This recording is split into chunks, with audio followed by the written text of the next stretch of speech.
My name is Grace Mugabe Kazi. The agenda for today will cover a number of items. We have the remarks by the chair, as well as the remarks by the co-chair. The chair is the Honorable Minister of Youth and Culture of Rwanda. The co-chair is Mrs. Auna Eziakonwa, RBA, UNDP RBA Director. Following that, we will have a presentation by a young person who represents youth in Rwanda. She will deliver a presentation of the African Youth Manifesto for the COP27.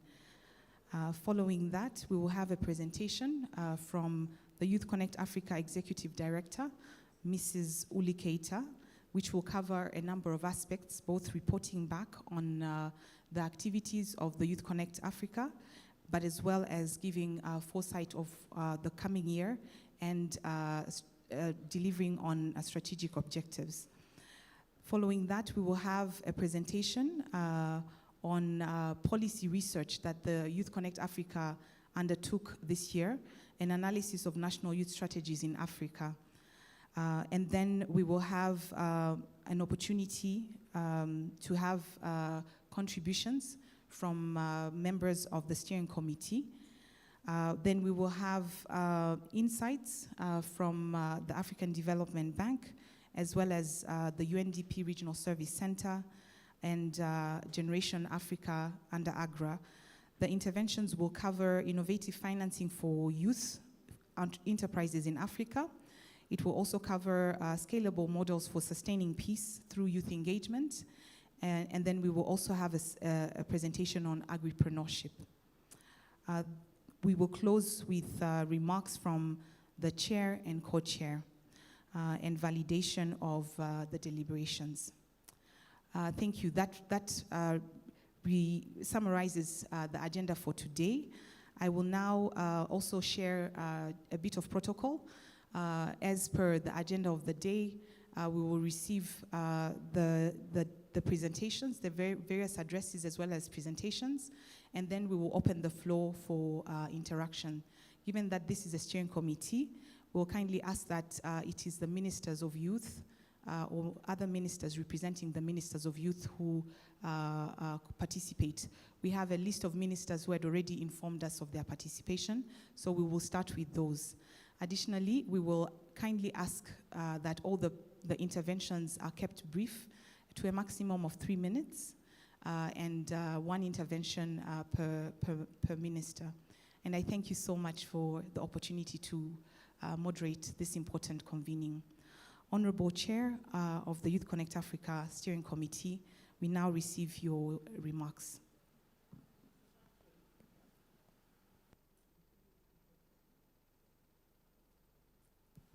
Grace, we thought we could have a brief introduction. Just know he's here.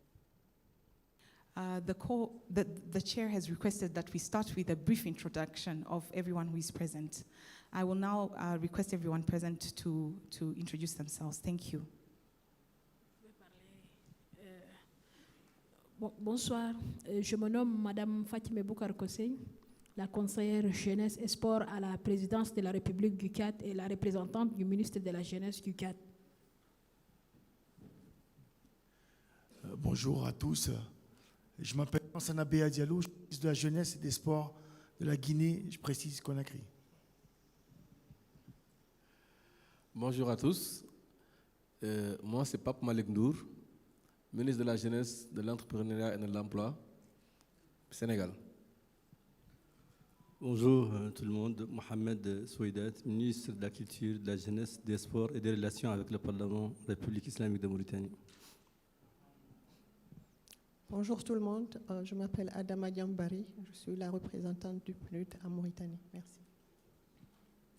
Bonjour, apparently we are all French speakers here.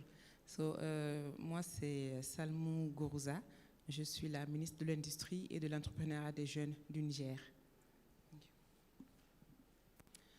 Bonjour à tous, moi c'est Moussa Gattaher, ministre de la Jeunesse et des Sports, chargé de l'instruction civique et de la construction citoyenne du Mali. Merci. Bonjour, moi c'est Abdoulaye Baldé, je suis au nom du représentant résident du PNUD Niger. Merci. On va continuer en français. Je me nomme YouthConnekt2022, représentant résident adjoint par intérim, PNUD Congo, Brazzaville.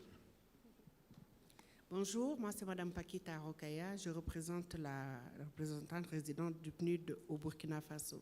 Merci.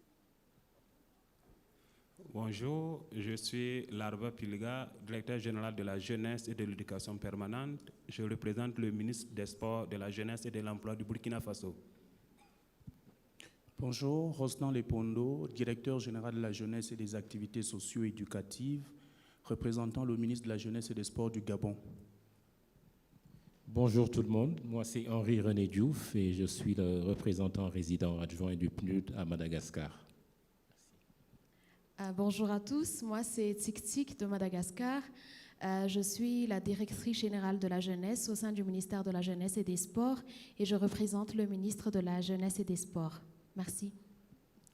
Thank you. Good afternoon, all. My name is Toko Zilechitepo. I'm the permanent secretary in the Ministry of Youth, Sport, Arts and Recreation in Zimbabwe, representing our honorable minister. Thank you. Good afternoon. My name is Sheila Ngatia, and I'm the deputy representative at UNDP Uganda. And the Minister for Youth, Honorable Sarah Mateke, is also here. She's just finishing another steering committee with the Commonwealth. Thank you. Dominic Sam, UNDP resident representative, Democratic Republic of Congo.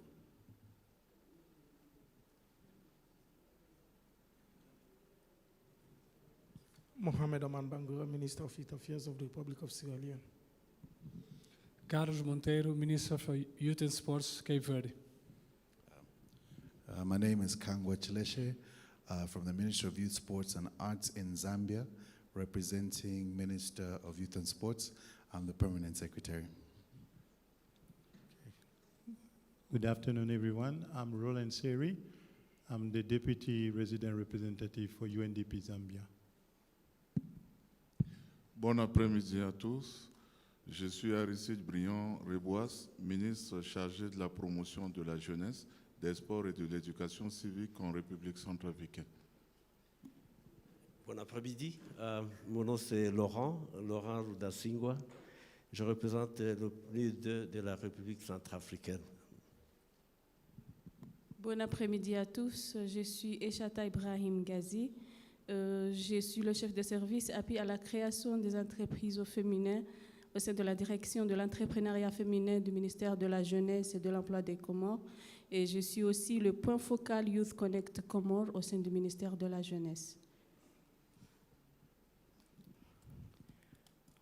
Bonjour tout le monde.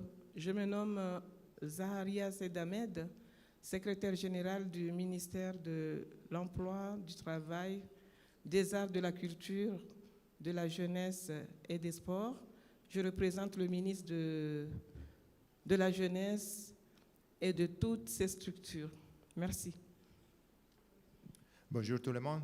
Fabrizio Andreuzzi, je suis le représentant résident adjoint de PNUD aux Comores.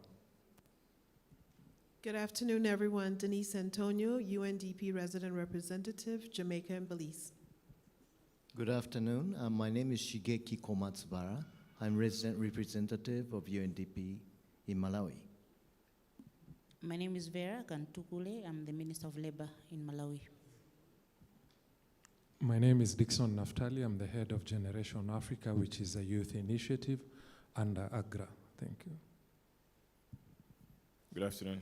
My name is Bakari Baji. I'm the Minister for Youth and Sports of the Gambia. Bonsoir tout le monde. Je m'appelle Francis James. Je suis le représentant résident du PNUD au Gabon.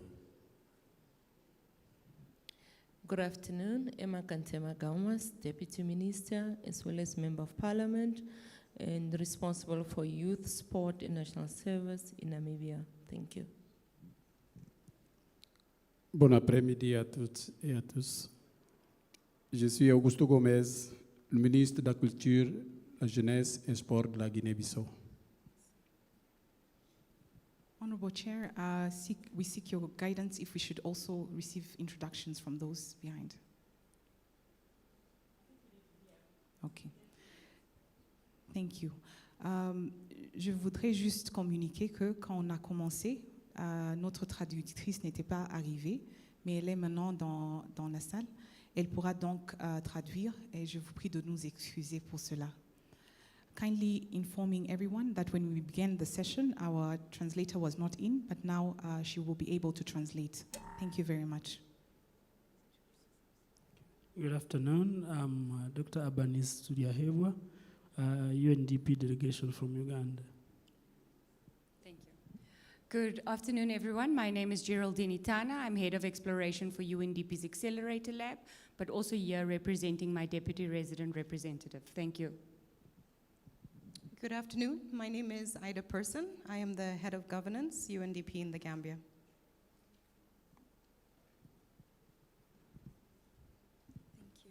Good afternoon. Kaho Khositsile, Youth Empowerment from UNDP Botswana. Good afternoon. I'm Davis Munga, Director Youth Development, Republic of Zambia. Katia Gonçalves, Advisor of the Minister of Sport and Youth from Cape Verde. Good afternoon. My name is Adelaide Ribeiro. I'm Portfolio Manager of Inclusive Growth, Employment, Youth from Cabo Verde UNDP. Good afternoon. My name is Syed Saibzada. I am the Deputy Representative of UNDP Sierra Leone.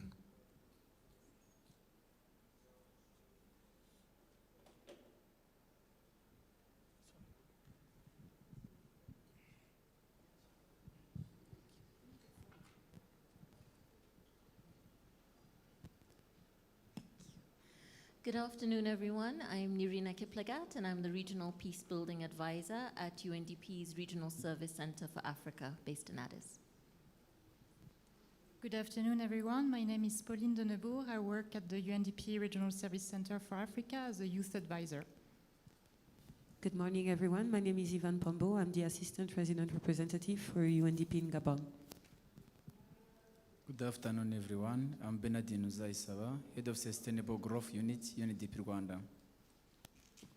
Good afternoon, Nadine Rugwe, Governance and Peace Building Advisor for the Regional Service Center for Africa, based in Dakar. Good afternoon, my name is Nom Sampo. I'm the Acting Director of Business Development from Zimbabwe in the Ministry of Youth, Sport, Arts and Recreation. Merci à tous. Je suis Monsieur Florian Lezona, directeur de la formation, protection des jeunes et le point focal du ministère de la Jeunesse chargé de YouthConnekt Congo-Brazzaville. Bonjour, je suis Dr Doudou Ben Béchir Niang, conseiller technique au ministère de la Jeunesse et des Sports chargé de l'instruction civique et de la constitution citoyenne du Mali, point focal YouthConnekt. Bonjour tout le monde, je suis Baber Abdou Diko, je suis expert en développement communautaire et point focal YouthConnekt au sein du PNUD Mali à Bamako. Good afternoon, everyone. My name is Samira Abubakar. I'm representing Nigeria, our Minister Sunday Dari from Nigeria. Thank you. Bonjour à tous, Fanny Damiano Assongba, je suis du PNUD Bénin, point focal jeune et ACLAB. Bonsoir à tous, je suis Seydina Omar Ndiaye, membre de la délégation du Sénégal et premier conseiller à l'ambassade du Sénégal au Rwanda. Merci.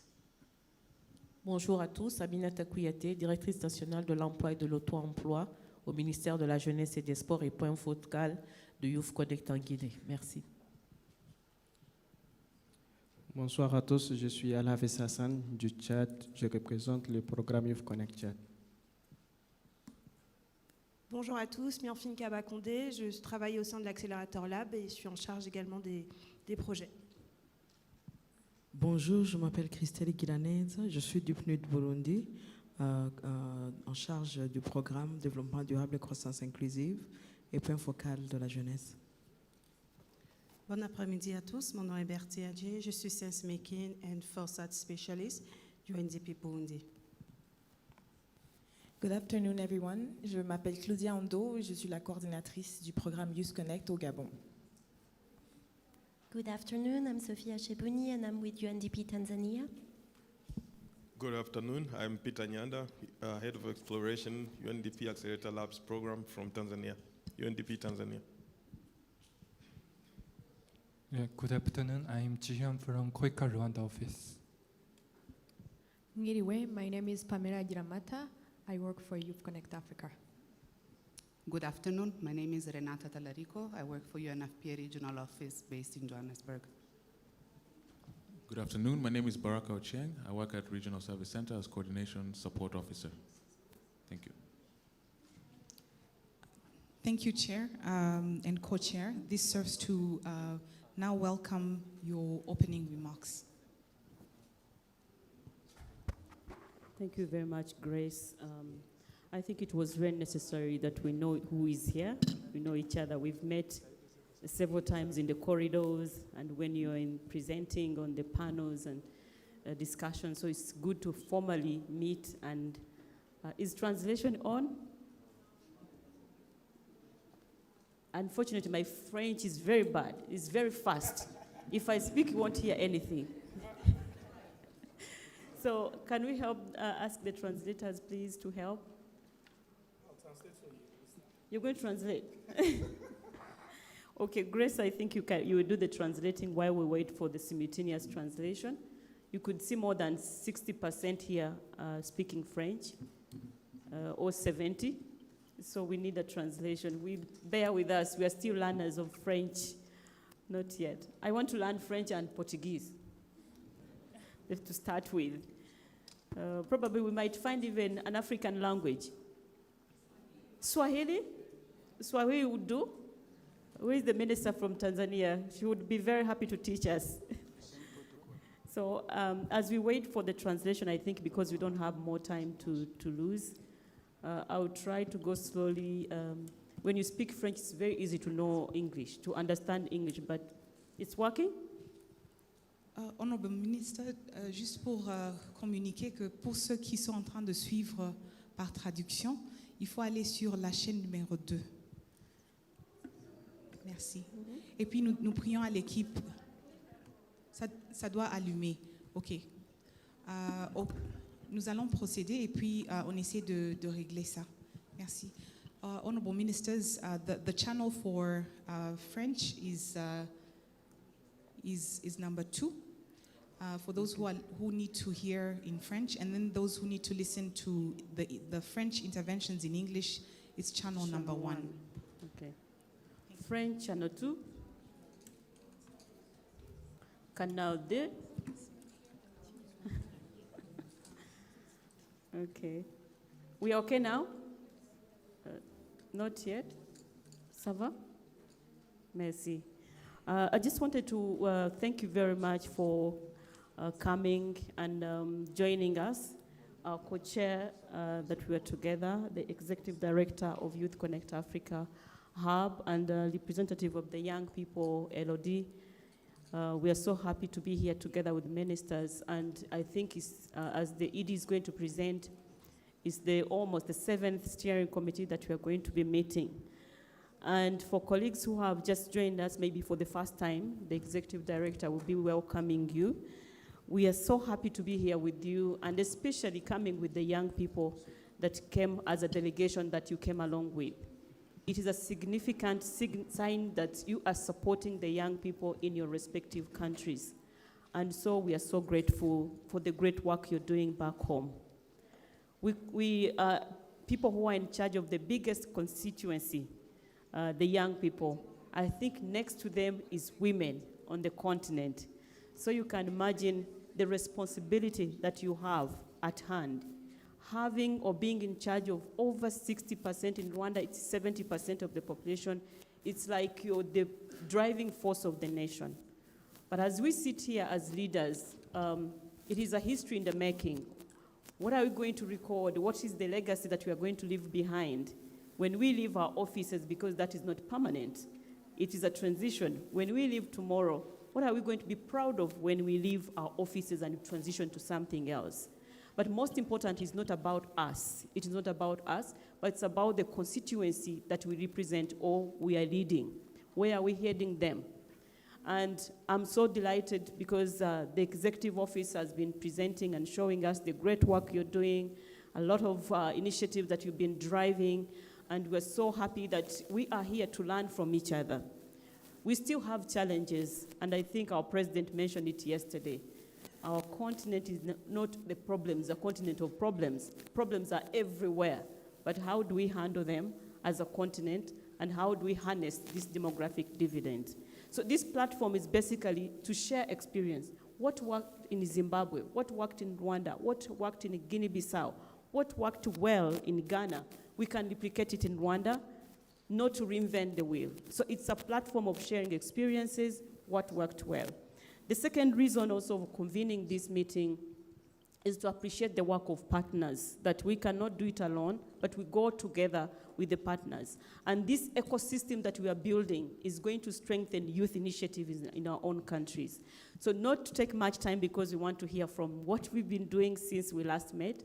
We are so delighted to thank you very much for your support of the continent. You're doing an amazing job in your own respective countries. We want to appreciate our partners, UNDP, that has been with us from inception.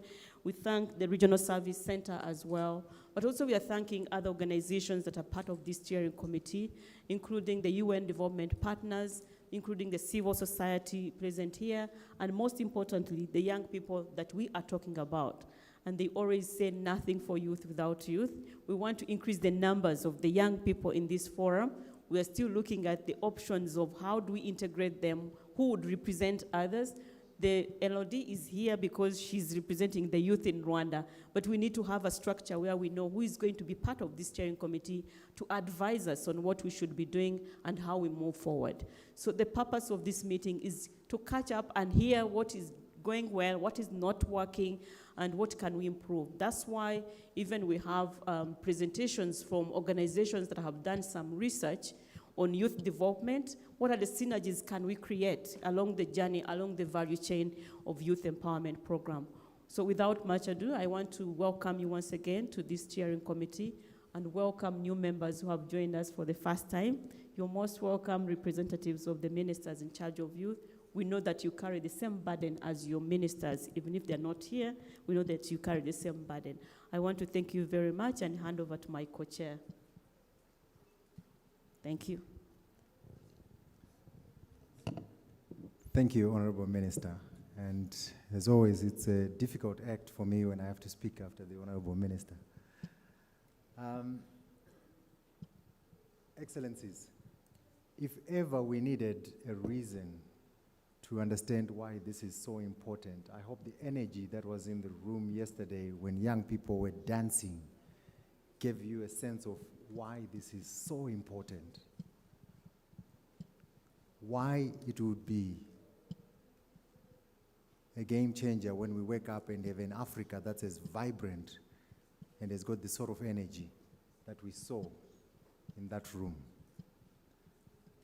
And that is why this work is so important. And that is why the responsibilities that you've been entrusted with are so critical.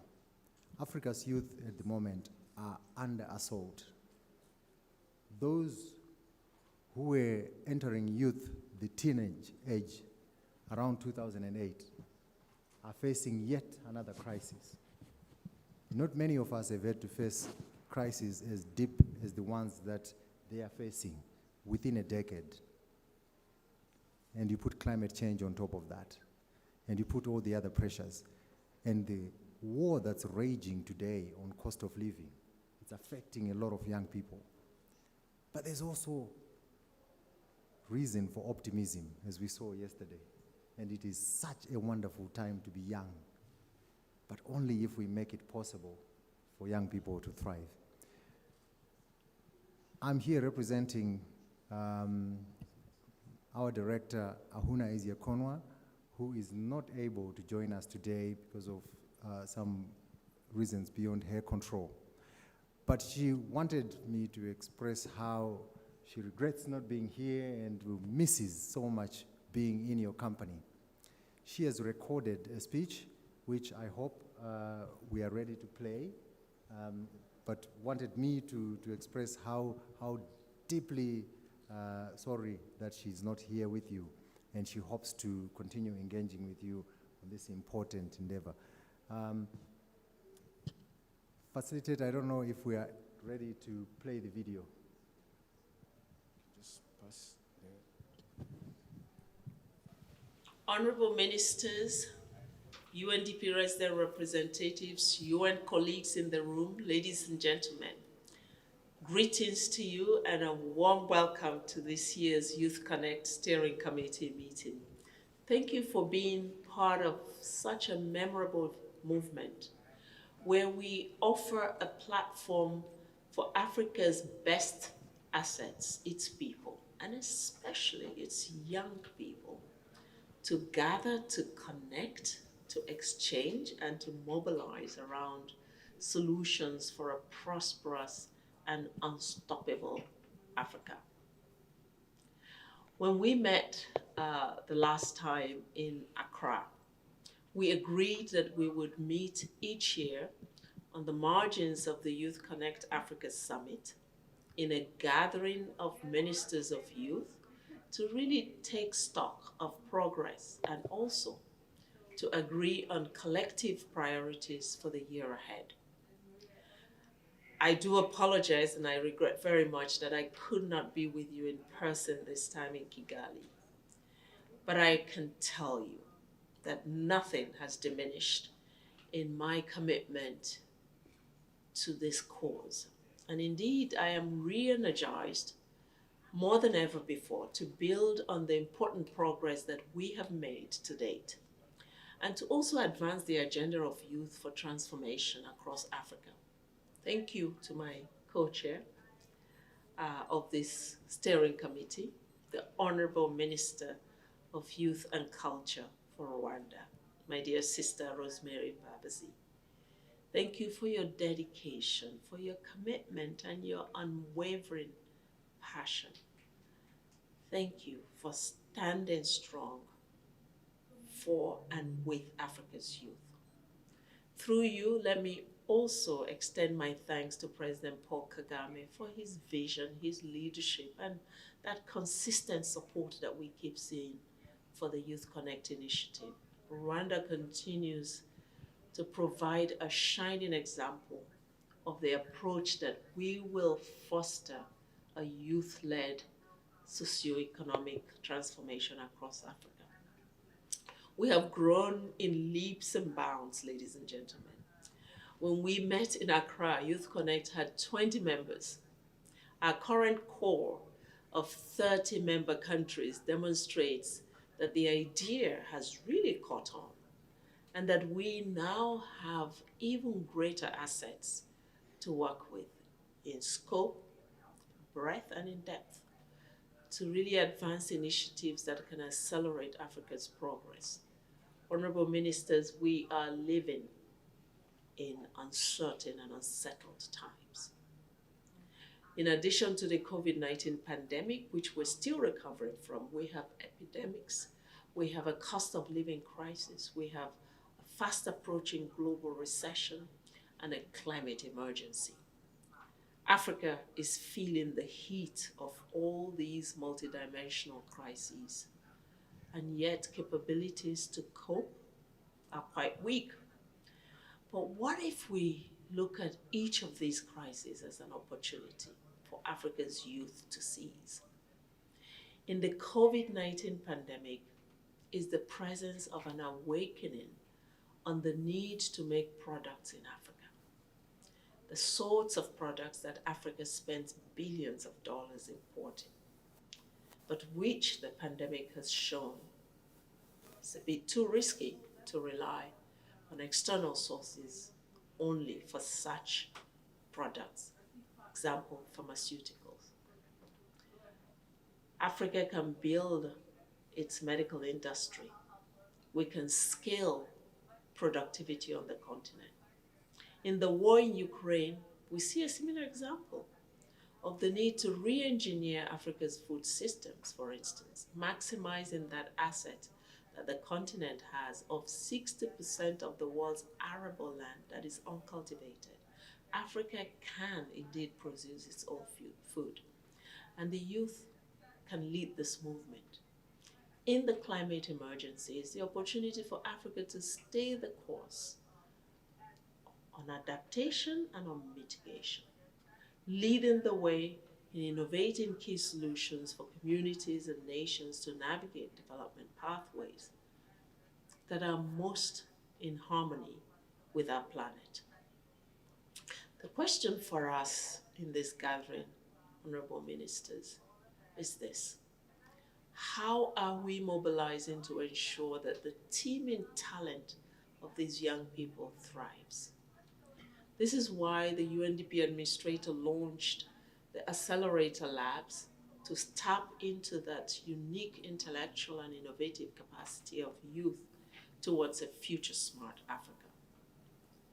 Many of you would have also heard about Timbuktu, UNDP's upcoming new initiative that is building on the fertile ground already laid by YouthConnekt to cultivate youth-led innovation across multiple sectoral verticals, so that the ecosystem in which Africa's young people operate conspires for and not against their transformative potential. All of this land on the new field that is provided by the African Continental Free Trade Area. We now have 44 African countries that have ratified the agreement. And now we can confidently say trade has started under the Guided Trade Initiative. So let us connect Africa's youth to these opportunities through our policies at home, through our budgets, and through our national business environments. The 2022 YouthConnekt Africa Summit holds under the theme, Accelerating Investment in Youth. I believe we can focus on initiatives that empower youth, building their agency and allowing their power to shine through. They are our hope. At UNDP, we remain committed to the cause. Our leaders are on the ground there with you in Kigali. Let us engage them on how to take these development accelerators forward. Let us work for that future smart Africa. I really wish you fruitful deliberations and look forward very much to hearing the outcome of the meeting. Thank you.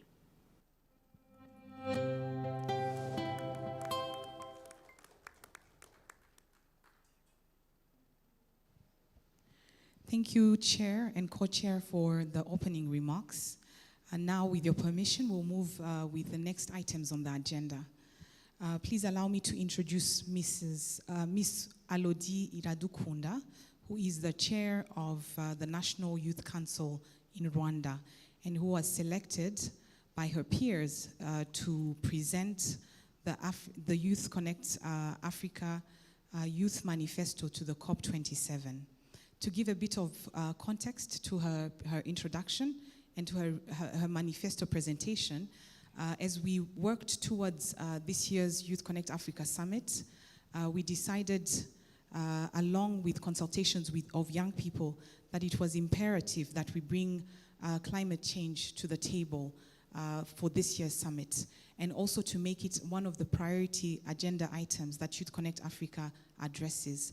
Therefore, in that context, a team of 50 young people convened in Kigali from different parts of Africa to set and develop this manifesto that will be presented at the next COP27, representing the voice of young people, calling leaders to action at the next COP27. So please allow me to receive Ms. Alodi for her remarks. Thank you. Good afternoon, everyone. Honorable ministers, it is my pleasure and honor to be with you here. I will be representing the youth of Africa, exposing essentially what we think are priority, rather recommendations that we think would be used in the COP27 meeting. These sort of will highlight what we think should be the focus discussion. The discussion should go around some of these things that I will talk about in a few. But before I start, I just wanted to sort of highlight, as young people, there is a number of challenges that obviously we face. but none has ever been more existentially important than climate change, obviously. I think from the COVID-19 experience, we have had the opportunity to sort of learn to build our health systems to become more robust, to sort of respond quickly and efficiently to any crisis that may arise. And this is obviously talking specifically on the in the health sector. But I think this is a lesson learned that we can apply to different sectors. The definition of resilience that we're talking about today, to me, kind of stems from this idea of not just obviously preventing things from happening, bad things from happening, but it's also to sort of equip ourselves with the tools that we need to respond efficiently. And again, looking at the COVID-19 crisis, it's a perfect opportunity for us to look at, okay, what was done for that so that we can also respond to the climate change issues. So as Grace mentioned, through different consultative meetings across the continent, young people have come up with a set of recommendations which we feel will build the resilience that we're talking about as a continent. These are the key priorities that we feel should be driving the discussions again at the COP27. So the first one is climate financing. It is obviously a prerequisite to any action that could be taken. We need to make sure that COP27 lays out concrete actions for assisting developing countries in getting climate financing required to boost the actions that we're talking about. Previously, developed countries had pledged over $100 billion to be allocated to climate change and climate action, but that has not been the case. That has not happened yet. So we need a strong African advocacy to ensure that that previous commitment is met. Also, aside the $100 billion,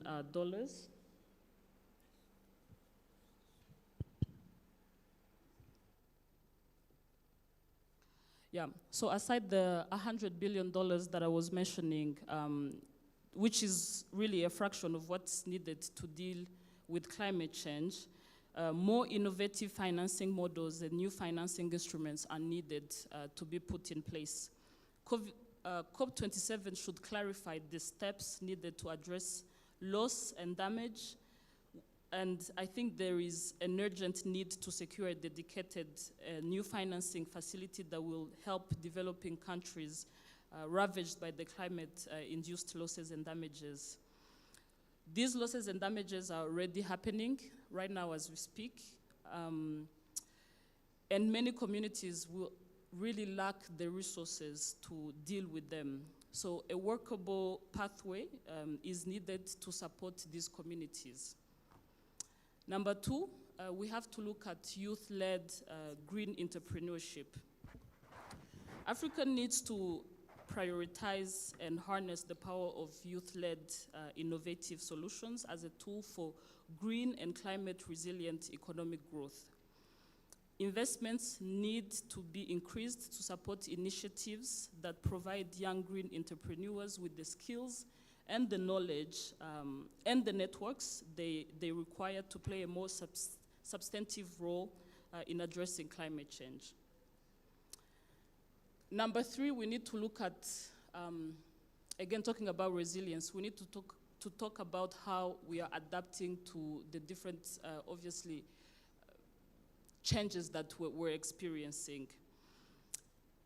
As a continent, we feel that we need to scale up the adaptation right now.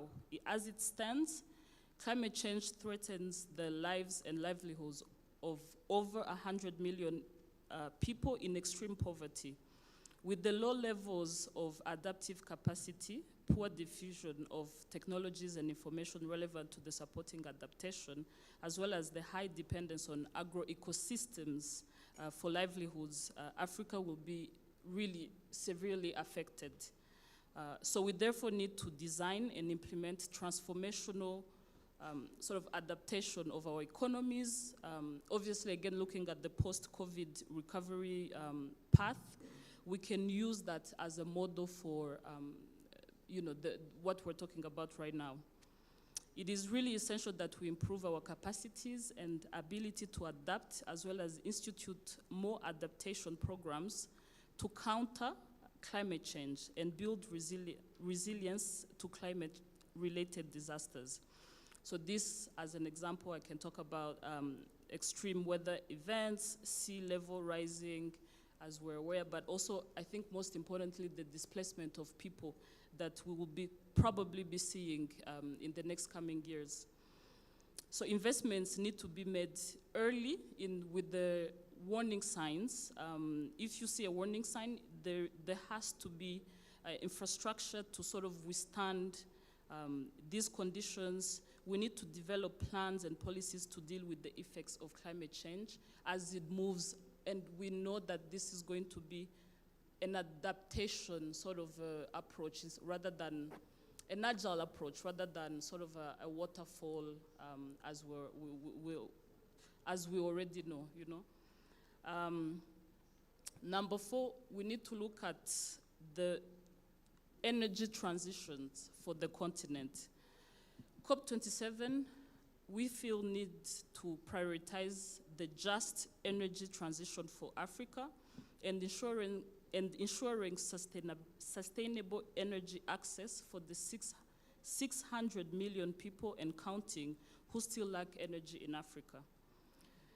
The continent needs to clearly define what a just energy transition looks like for Africa, and it needs more investments in energy and mobilizing the private sector, which will be a crucial part to expanding access. We feel that governments must ensure the right enabling policies to fast-track this transformation. Another issue that requires attention is the need to scale up access to and the use of clean cooking solutions. So this could be through replacing the firewood and charcoal that we're accustomed to with more sustainable alternatives. Number 5, we need to look at climate-smart agriculture. Africa needs to accelerate the drive towards climate-smart agriculture obviously with the increases in temperature and changes in rainfall. It has significantly affected the production, our productivity in terms of obviously food security. This undermines the continent's ability to feed our people, the young people, and the people at large, which we feel is a top priority that should be discussed as well.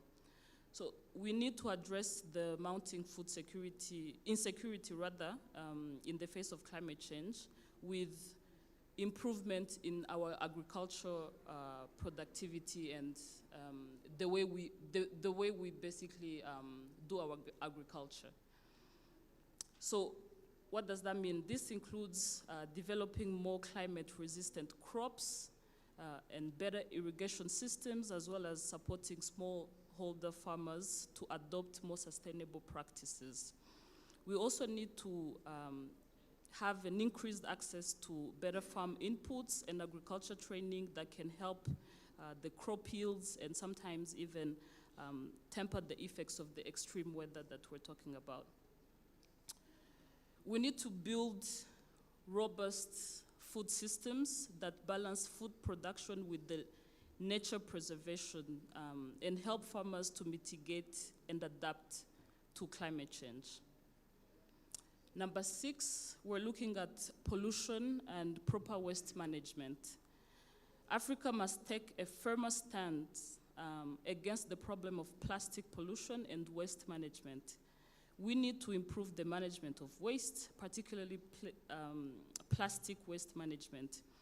So currently, 34 countries have partially or completely banned single-use plastics. we need more African countries to take this step, but also for the strict regulations to ensure that these bans are actually upheld.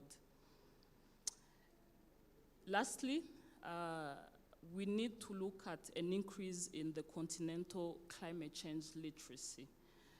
On average, the national climate change literacy as it stands is at 37% in Africa, highlighting a severe deficit for Africa that needs to be addressed. This is far behind the climate change literacy rates across Europe and across North America, which are generally over 80%. Africa needs to prioritize continental climate change literacy because without it, without the climate change literacy, hundreds of millions of people across Africa lack the knowledge for proper adaptation for climate change. Yeah, that's it for us. Thank you for your time and your consideration. Thank you very much.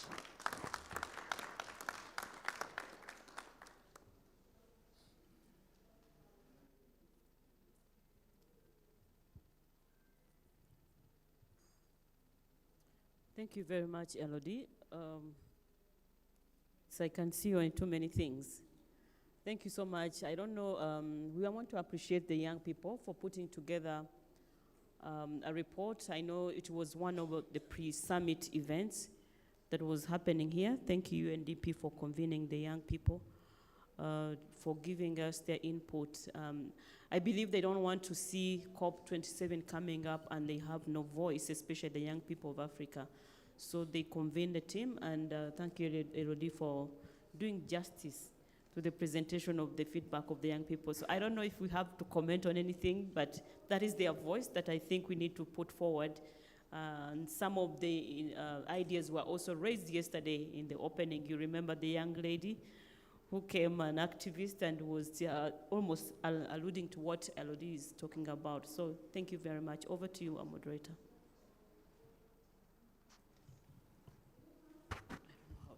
Thank you, Chair, Co-Chair, and thank you, Ms. Elodie. I would like to recognize the presence of the Honorable Deputy Minister from Ghana. Please allow us to receive him. Thank you very much. My sister, how are you? I'm fine, how are you? Sorry for coming very late. I had a little problem. So my name is Honorable Ivan Sopoko Bobie, a member of Parliament in Ghana and a Deputy Minister, Youth and Sports. Thank you very much. Thank you, most welcome. Thank you, Honorable Minister. Thank you, Chair and Co-Chair. We will now receive a presentation from the Executive Director of the YouthConnekt Africa Hub, Ms. Uli Keita.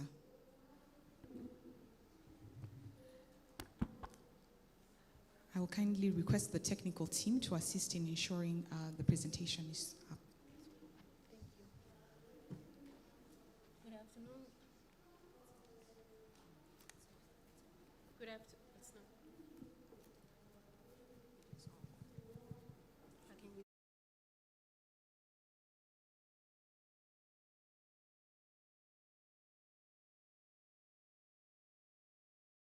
Good afternoon to all of you, Honorable Minister of Youth and Culture of Rwanda, our chair, and our co-chair, Madam Ahuna, represented by Maxwell, the RR of UNDP Rwanda, Madam Rose, representing the Regional Service Center, based in Addis Ababa, UNDP, Honorable Ministers all over the continent, and outside the continent, we have Jamaica, welcome. Members of Parliament, our partners, our young people represented here today, thank you so much for your presence. It's been a year since we met physically, but of course, we've been engaging with you constantly, online and through calls. So I would like to give you an update on what the YouthConnekt Africa Hub has been doing since our last meeting in Accra last year.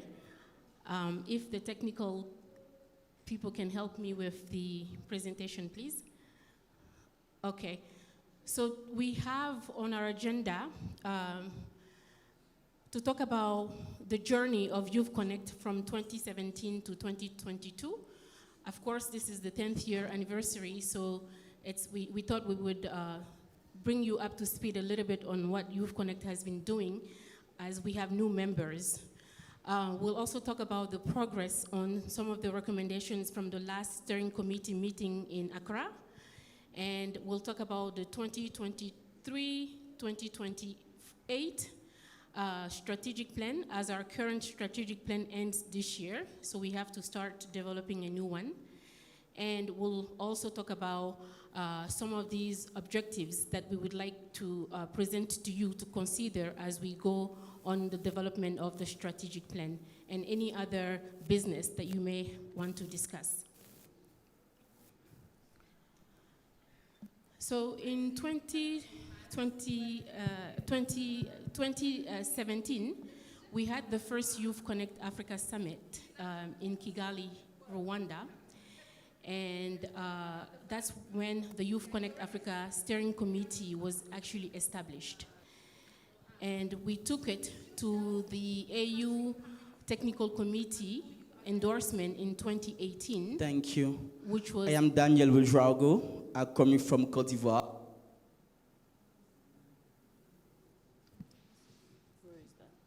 Okay.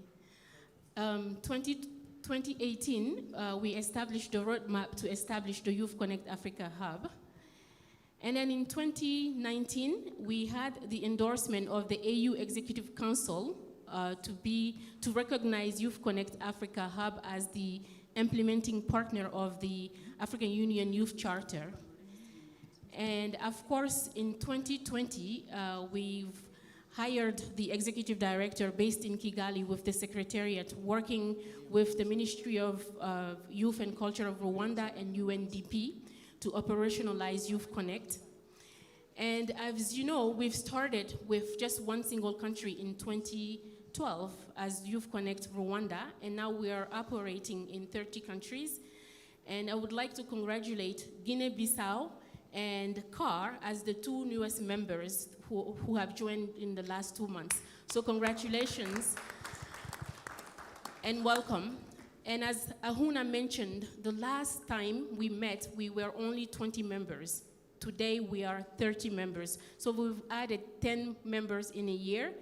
And you'd be happy to know that we have Nigeria. We have actually received the application from the government of Nigeria to join YouthConnekt 2 days ago, and she's here representing the Minister of Youth of Nigeria.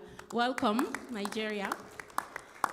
And Tanzania, the Minister of Youth and Youth and Sports from Zanzibar. She's here, but I don't see her in the room, but she's also here. And Tanzania is on the way to becoming the 32nd country. So Nigeria 31st, Tanzania 32nd, and I heard Jamaica wants to be 33rd. So we are becoming a global organization. Yes, and thank you, Honorable Minister. Yes, Kenya made it very clear yesterday during the opening that they want to host the next YouthConnekt Summit. And so Kenya is also on its way to becoming maybe the 31st if Tanzania doesn't move fast enough. So welcome to all of you. We're very happy that our family is expanding. Next, please. So the last time we met, we had some recommendations, and the main ones are as follows. You've asked that we create a youth advisory council at the YouthConnekt Africa Hub. And I'm happy to report that we are working on that. And as proof, we have Elodie with us representing the national youth. But of course, this is a consultation that we have to do. So we're working with member states to see how do we actually make this happen. We know that we need young people in this platform to represent the voices of the young people, as has mentioned the Honorable Minister in her speech. So we are working with the AU Youth Envoy, and we will be reaching out to you. We have a concept note ready, and we'll be reaching out to you to get your suggestions on how to make this operational. And You've also asked for the creation of a knowledge management mechanism at the level of YouthConnekt Africa Hub. And yes, I'm happy to report that that's also in progress, working with member states on how to actually operationalize this body that we want to create, because we are thinking about making YouthConnekt a connector, a thought leadership when it comes to youth ecosystem, a one-stop shop where people can come and have information, share information, and see best practices and see how we scale from one country to another. So that's also an ongoing conversation with different countries, and we are trying to find a way of making that digital. Of course, we look into some options. It's expensive, so we have to mobilize resources to see how to really operationalize this using a platform. You've also asked that we work on the institutionalization of YouthConnekt in government for sustainability.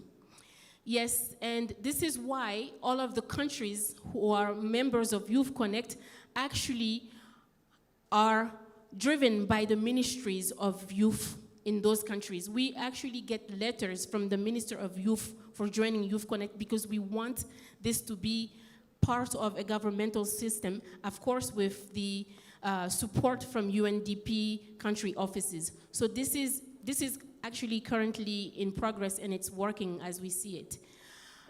You've asked for the creation of a stronger mechanism for resource mobilization, and we would kindly ask for your support on this. This is very challenging, especially after COVID, when resources are very scarce and people are trying to allocate to things that they did not plan for because of COVID. So if you can help to guide us on how to better put a system in place for resource mobilization for the hub, that will be very much welcome. So those are the things that I would like to report on. Next, please. So the resolutions from the last steering committee meeting, as I just mentioned, to give you an idea as to what concretely we've done to respond to some of these things. So the framework for the Youth Advisory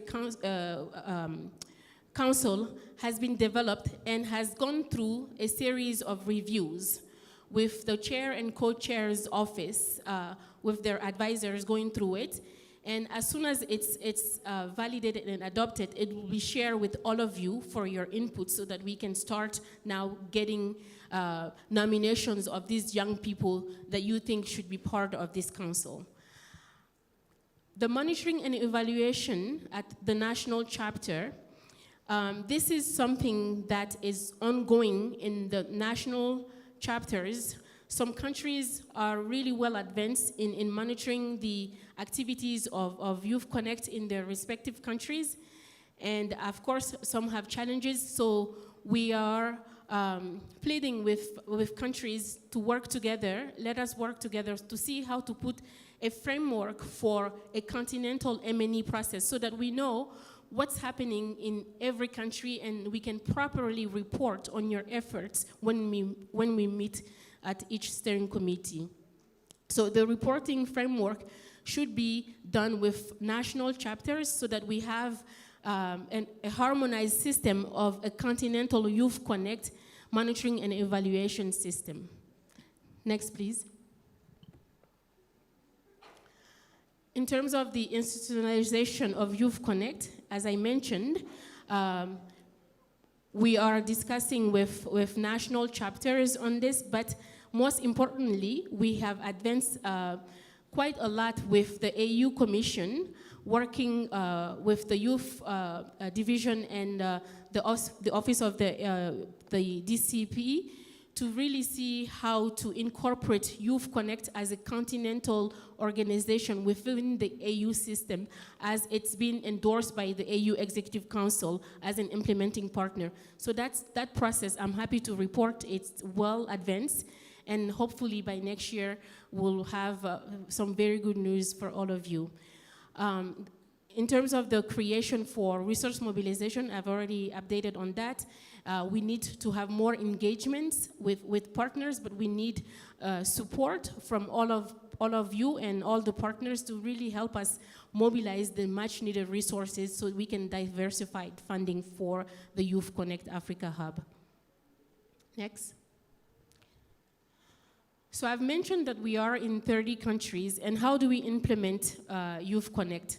The implementation mechanism is as follows. So you have the steering committee. This is for the benefit of the new members. You have at the advisory level, you have the steering committee, which provides the strategic guidance of the initiative. And at the technical level, you have the YouthConnekt Technical Committee, which are representatives of SGs, Secretary Generals or PSCs, permanent secretaries, depending on Francophone or Anglophone countries, who provide the technical guidance to the hub, along with partners, UNDP, AFDB, all of our UNFPA, all of our partners working together to advise on what YouthConnekt should do. And you have the secretariat with me and my team, where we work together with our partners and UNDP Regional Service Center on the operationalizational items of the hub. And of course, at the country levels, you have the national youth chapters, YouthConnekt chapters, led by the ministries of youth and UNDP country offices as the main partner. And of course, in those countries, depending on how the country functions, you also have other UN agencies and other partners all coming together to implement YouthConnekt.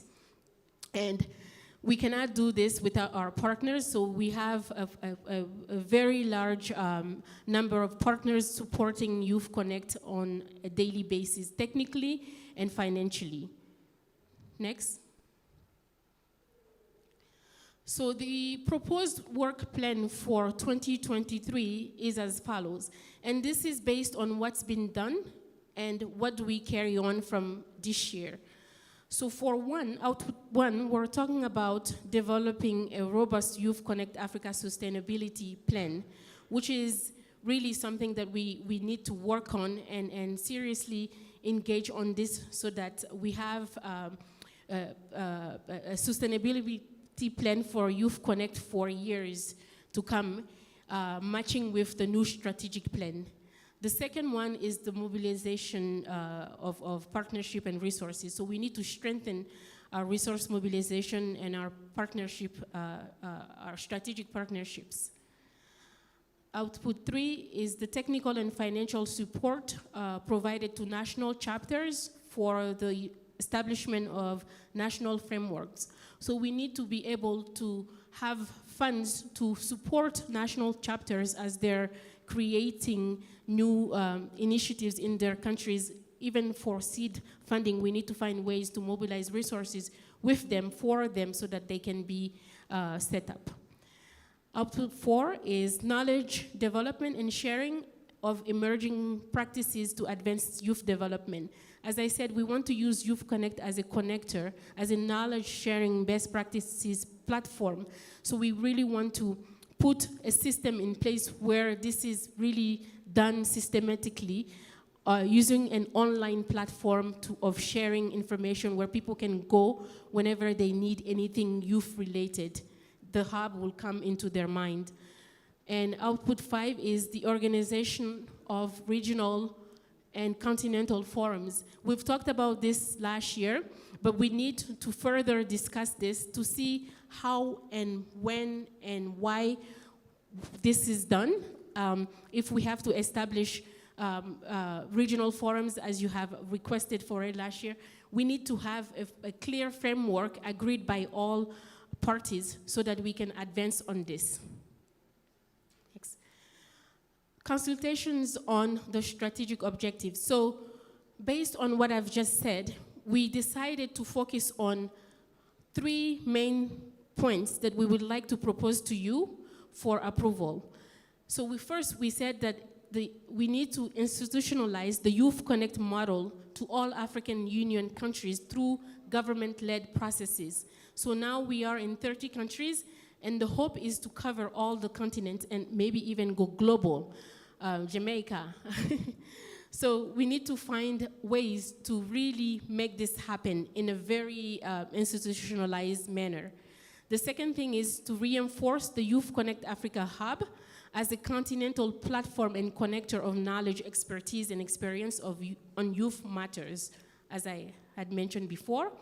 And the third point is to reinforce the resource mobilization and sustainability plan of YouthConnekt Africa Hub. So those are the 3 main points that we would like to engage with you to see whether we should focus on this while we prepare the new YouthConnekt Africa strategic plan.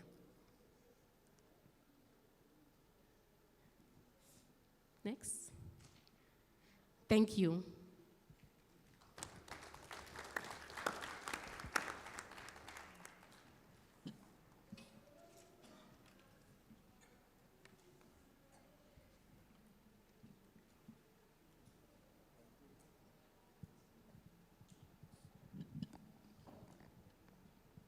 Thank you to our Executive Director for the presentation that she has just made. We are now going to open the floor with the permission of the chair and co-chair to members of the steering committee, starting with some of the members who had expressed interest to contribute to the conversation today. Please allow me to receive in the following order: the Honorable Minister from Gambia for his intervention, the Honorable Minister from Congo-Brazzaville, the Honorable Minister from Mali, the Honorable Minister from Senegal, the Honorable Minister from Niger. I will now receive them in this sequence. Thank you.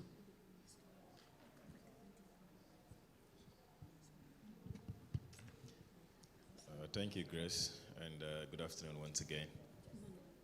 Well, so we'll try to summarize what we intended to say in 5 minutes and make this 3 minutes. I just want to extend our greetings to the Honorable Minister, Honorable Rosemary, and thank you for the hospitality that been granted to all of us, and good afternoon to all the Honorable Ministers who are here and representative of the UNDP and other international partners. Now, Gambia is represented here in the 2022 YouthConnekt with a delegation of almost 18 people, mostly young people, apart from myself and the UNDP staff. The rest are all young people who are into business. Some are activists, some are innovators who are doing something big in the country. As mentioned, Gambia was the 6th country to have registered YouthConnekt in the country, and it was launched in 2019. So far, we've had 2 national YouthConnekts. The first one was in 2019, and then we had the COVID, but then we were able to do a second one this year. In between, we had our regional YouthConnekts and established a youth hub, 2 youth hubs, one in the main office in Banjul, then the second one in another region. But focusing on the issues of the YouthConnekt, back home, there is a lot of support from government, from our partners, the UNDP, UNFPA, the EU, to ensure that Gambian young people have the platform to participate in the political discourse, and they are also included in the governance system of the country.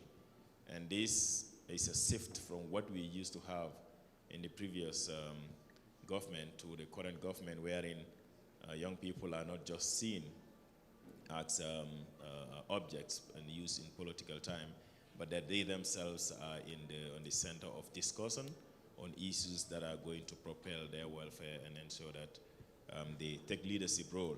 And that also reflected in our last presidential election, where we have, unlike before, a huge voter apathy among our young people. In the last presidential election, it was a majority of the voters were actually young people. And they are the ones that decided who becomes their leaders. And 3 months after the December election, we went into a parliamentary election, and young people mobilized themselves and put up candidates that they supported in political parties, some as independent candidates. And again, they were able to dominate the current parliament that we have. And that is an indication of political participation of young people. And we're preparing for the local government elections next year, and we want to be sure that the same thing is going to repeat itself. But all of this, like I said, it's because there has been projects that were supported by UNDP, by other partners, UNFPA, and that's called the Peace Building Project, which is as a result of the situation we had in the country in the previous times before 2017. Of course, we had a dictatorship, and it was a very difficult time.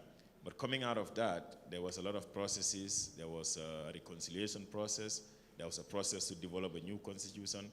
There was a Truth and Reconciliation Commission. All of these were established by the government, and young people had representatives in either serving as commissioners in those commissions or working in the whole process of trying to reconcile the country. And we are getting out of that, of course, very slow, based on all these other social issues, the economic issues that have been mentioned here. But we're hoping that it's going to get better as we move on. Now, at the central government level, there has been some initiatives as well.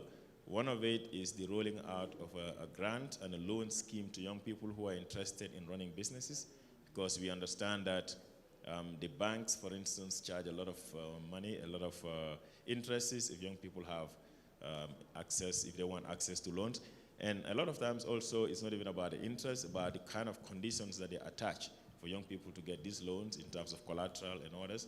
And so they cannot get it. So government came up with a scheme and launched the program and placed it under the Social Development Fund, where young people who have already established small-scale businesses can go and apply and be given a grant or a loan to be able to do this business. And that's where I'm going to call on others who are here from other countries to share experiences with us, as well as that Gambia is ready to learn from people, but also willing to share our knowledge and our experiences with other countries that are doing well in the area of innovation and in the area of entrepreneurship. And the last thing would be, of course, in the area of business. The country has emerged from that difficult situation, but it's opening up to people who are coming from the international community. The government have changed their rules in terms of business registration, and we have what is called the single window business registration, wherein somebody can go one day and get your business registered, and that will ensure that you don't have to undergo the whole bureaucratic process of registering your business. So this in general, or in summary, is what I just wanted to share. But again, reassure all of you that as a country, we would continue to build on the gains that we have so far, and will continue to ensure that young people take a center stage in all the things that we do. Thank you very much. Thank you, Honorable Minister, for your intervention. We'll now receive the intervention from Comore.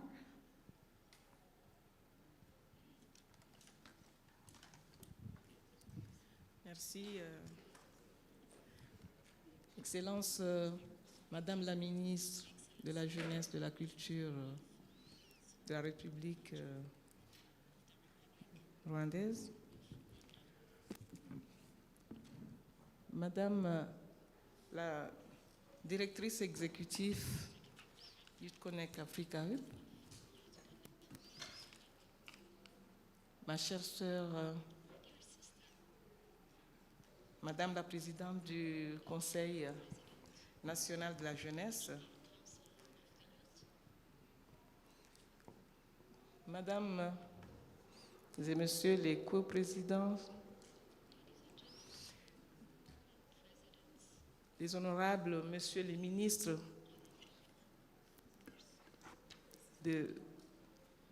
ici présents, Madame et Messieurs les secrétaires généraux des ministères de la jeunesse, Mesdames et Messieurs les représentants du système des Nations Unies, Assalamu alaikum wa rahmatullahi wa barakatuh. Tout d'abord, je remercie Son Excellence, Monsieur le Président de la République de Rwanda et son gouvernement d'avoir abrité le sommet et de nous inviter à y participer. Mes remerciements vont également aux organisateurs de ce sommet. Mes honorables, mesdames et messieurs, nous sommes les Benjamins, parmi les Benjamins de cette plateforme. En effet, notre adhésion a eu lieu en 2021, vers la fin. Toutefois, la problématique de la jeunesse a toujours été une préoccupation du gouvernement comorien. Et je peux vous rassurer que notre adhésion va renforcer la politique et la stratégie mise en place pour le développement et l'épanouissement de la jeunesse comorienne en partenariat avec le système des Nations Unies, notamment le PNUD, l'UNFPA, pour ne citer que cela. D'ailleurs, la vision des chefs de l'État comorien, M. Azali Assoumani, est un jeune, un emploi. Cela témoigne l'engagement du gouvernement de la prise en compte de la jeunesse dans sa stratégie du développement. Notre participation ici permet d'échanger l'expérience des uns et des autres et bénéficier le maximum des leçons tirées. Mesdames et messieurs, je vous remercie.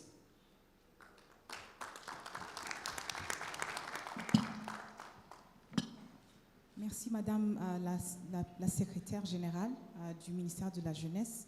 Permettez-moi donc de recevoir une intervention du ministre du Mali. Merci. Merci.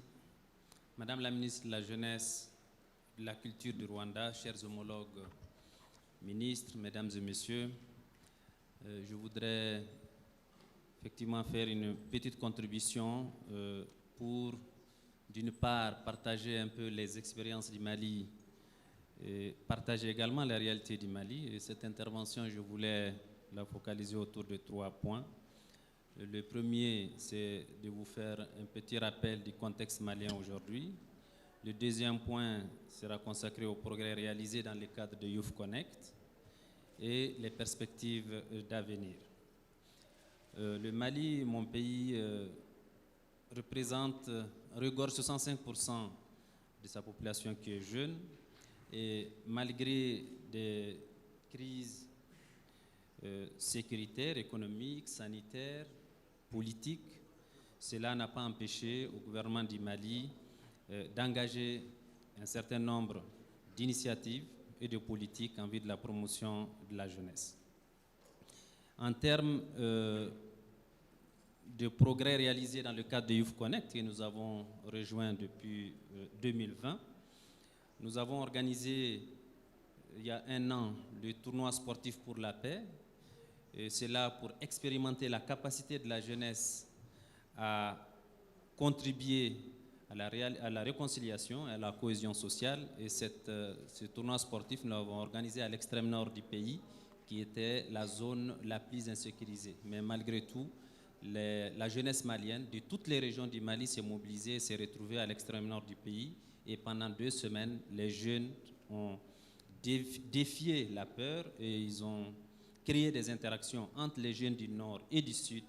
Et cela a été un très bel exemple qui, depuis plus de 10 ans, n'a pas pu se réaliser. Donc, cette activité s'est réalisée l'année dernière et nous l'avons inscrite dans le cadre de YouthConnekt. Nous avons également organisé les journées citoyennes et sportives de la jeunesse qui ont fortement contribué à faire renaître la paix, l'espoir et le vivre ensemble. Et ces journées également, nous les avons organisées dans au moins 5 régions du pays, au sud, au centre et au nord du pays, et toujours en nous mettant à l'esprit que c'est une contribution de la jeunesse à l'avènement de la paix et à la consolidation de la cohésion nationale. Nous avons élaboré la nouvelle politique de la jeunesse en 2022, qui s'inspire de plusieurs documents et cadres juridiques auxquels le Mali a volontairement souscrit pour garantir l'épanouissement de la jeunesse. Il s'agit du programme d'action mondiale pour la jeunesse à l'horizon 2020 et au-delà, la déclaration de Praia sur la promotion des emplois en faveur des jeunes, la déclaration de Lisbonne sur les politiques et programmes en faveur de la jeunesse, adoptée par la Conférence mondiale des ministres de la jeunesse, tenue à Lisbonne du 8 au 12 août 1997. Dans le cadre de la promotion du volontariat en milieu jeune, nous avons créé un certain nombre de mobilisations accrues de volontaires auprès des communautés, notamment pour répondre à la crise de la COVID-19. Et c'est des centaines de volontaires maliens qui se sont mobilisés pour accompagner les communautés pour faire face à la pandémie. Nous avons mis en place le Conseil supérieur de la jeunesse, dont la mission fondamentale est de veiller à la mise en œuvre des politiques et programmes de plein épanouissement des jeunes. Et nous venons aussi de mettre en place le comité technique de YouthConnekt, dont le leadership est assuré par le ministère de la Jeunesse, avec l'appui technique du PNUD. Le Conseil national de la jeunesse, en tant que structure faîtière avec des organisations de jeunesse, est membre de ce comité.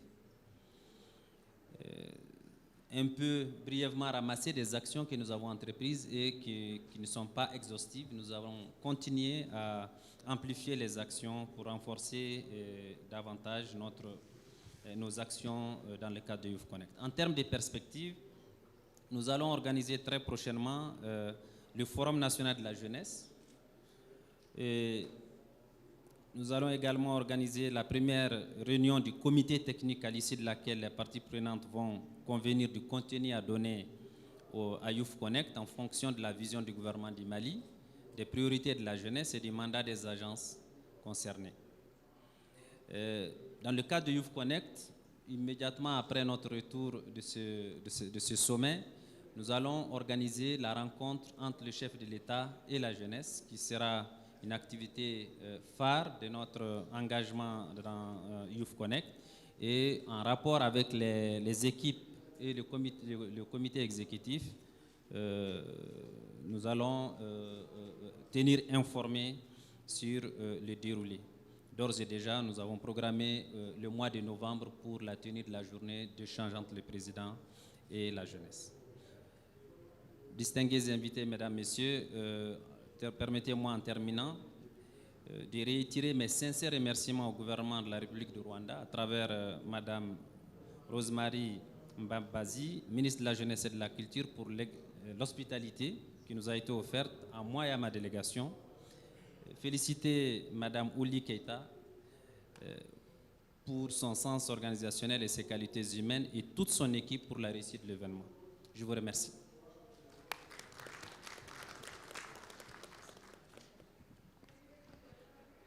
Merci beaucoup, cher honorable ministre. Nous allons maintenant recevoir Madame du Niger, ministre de la Jeunesse.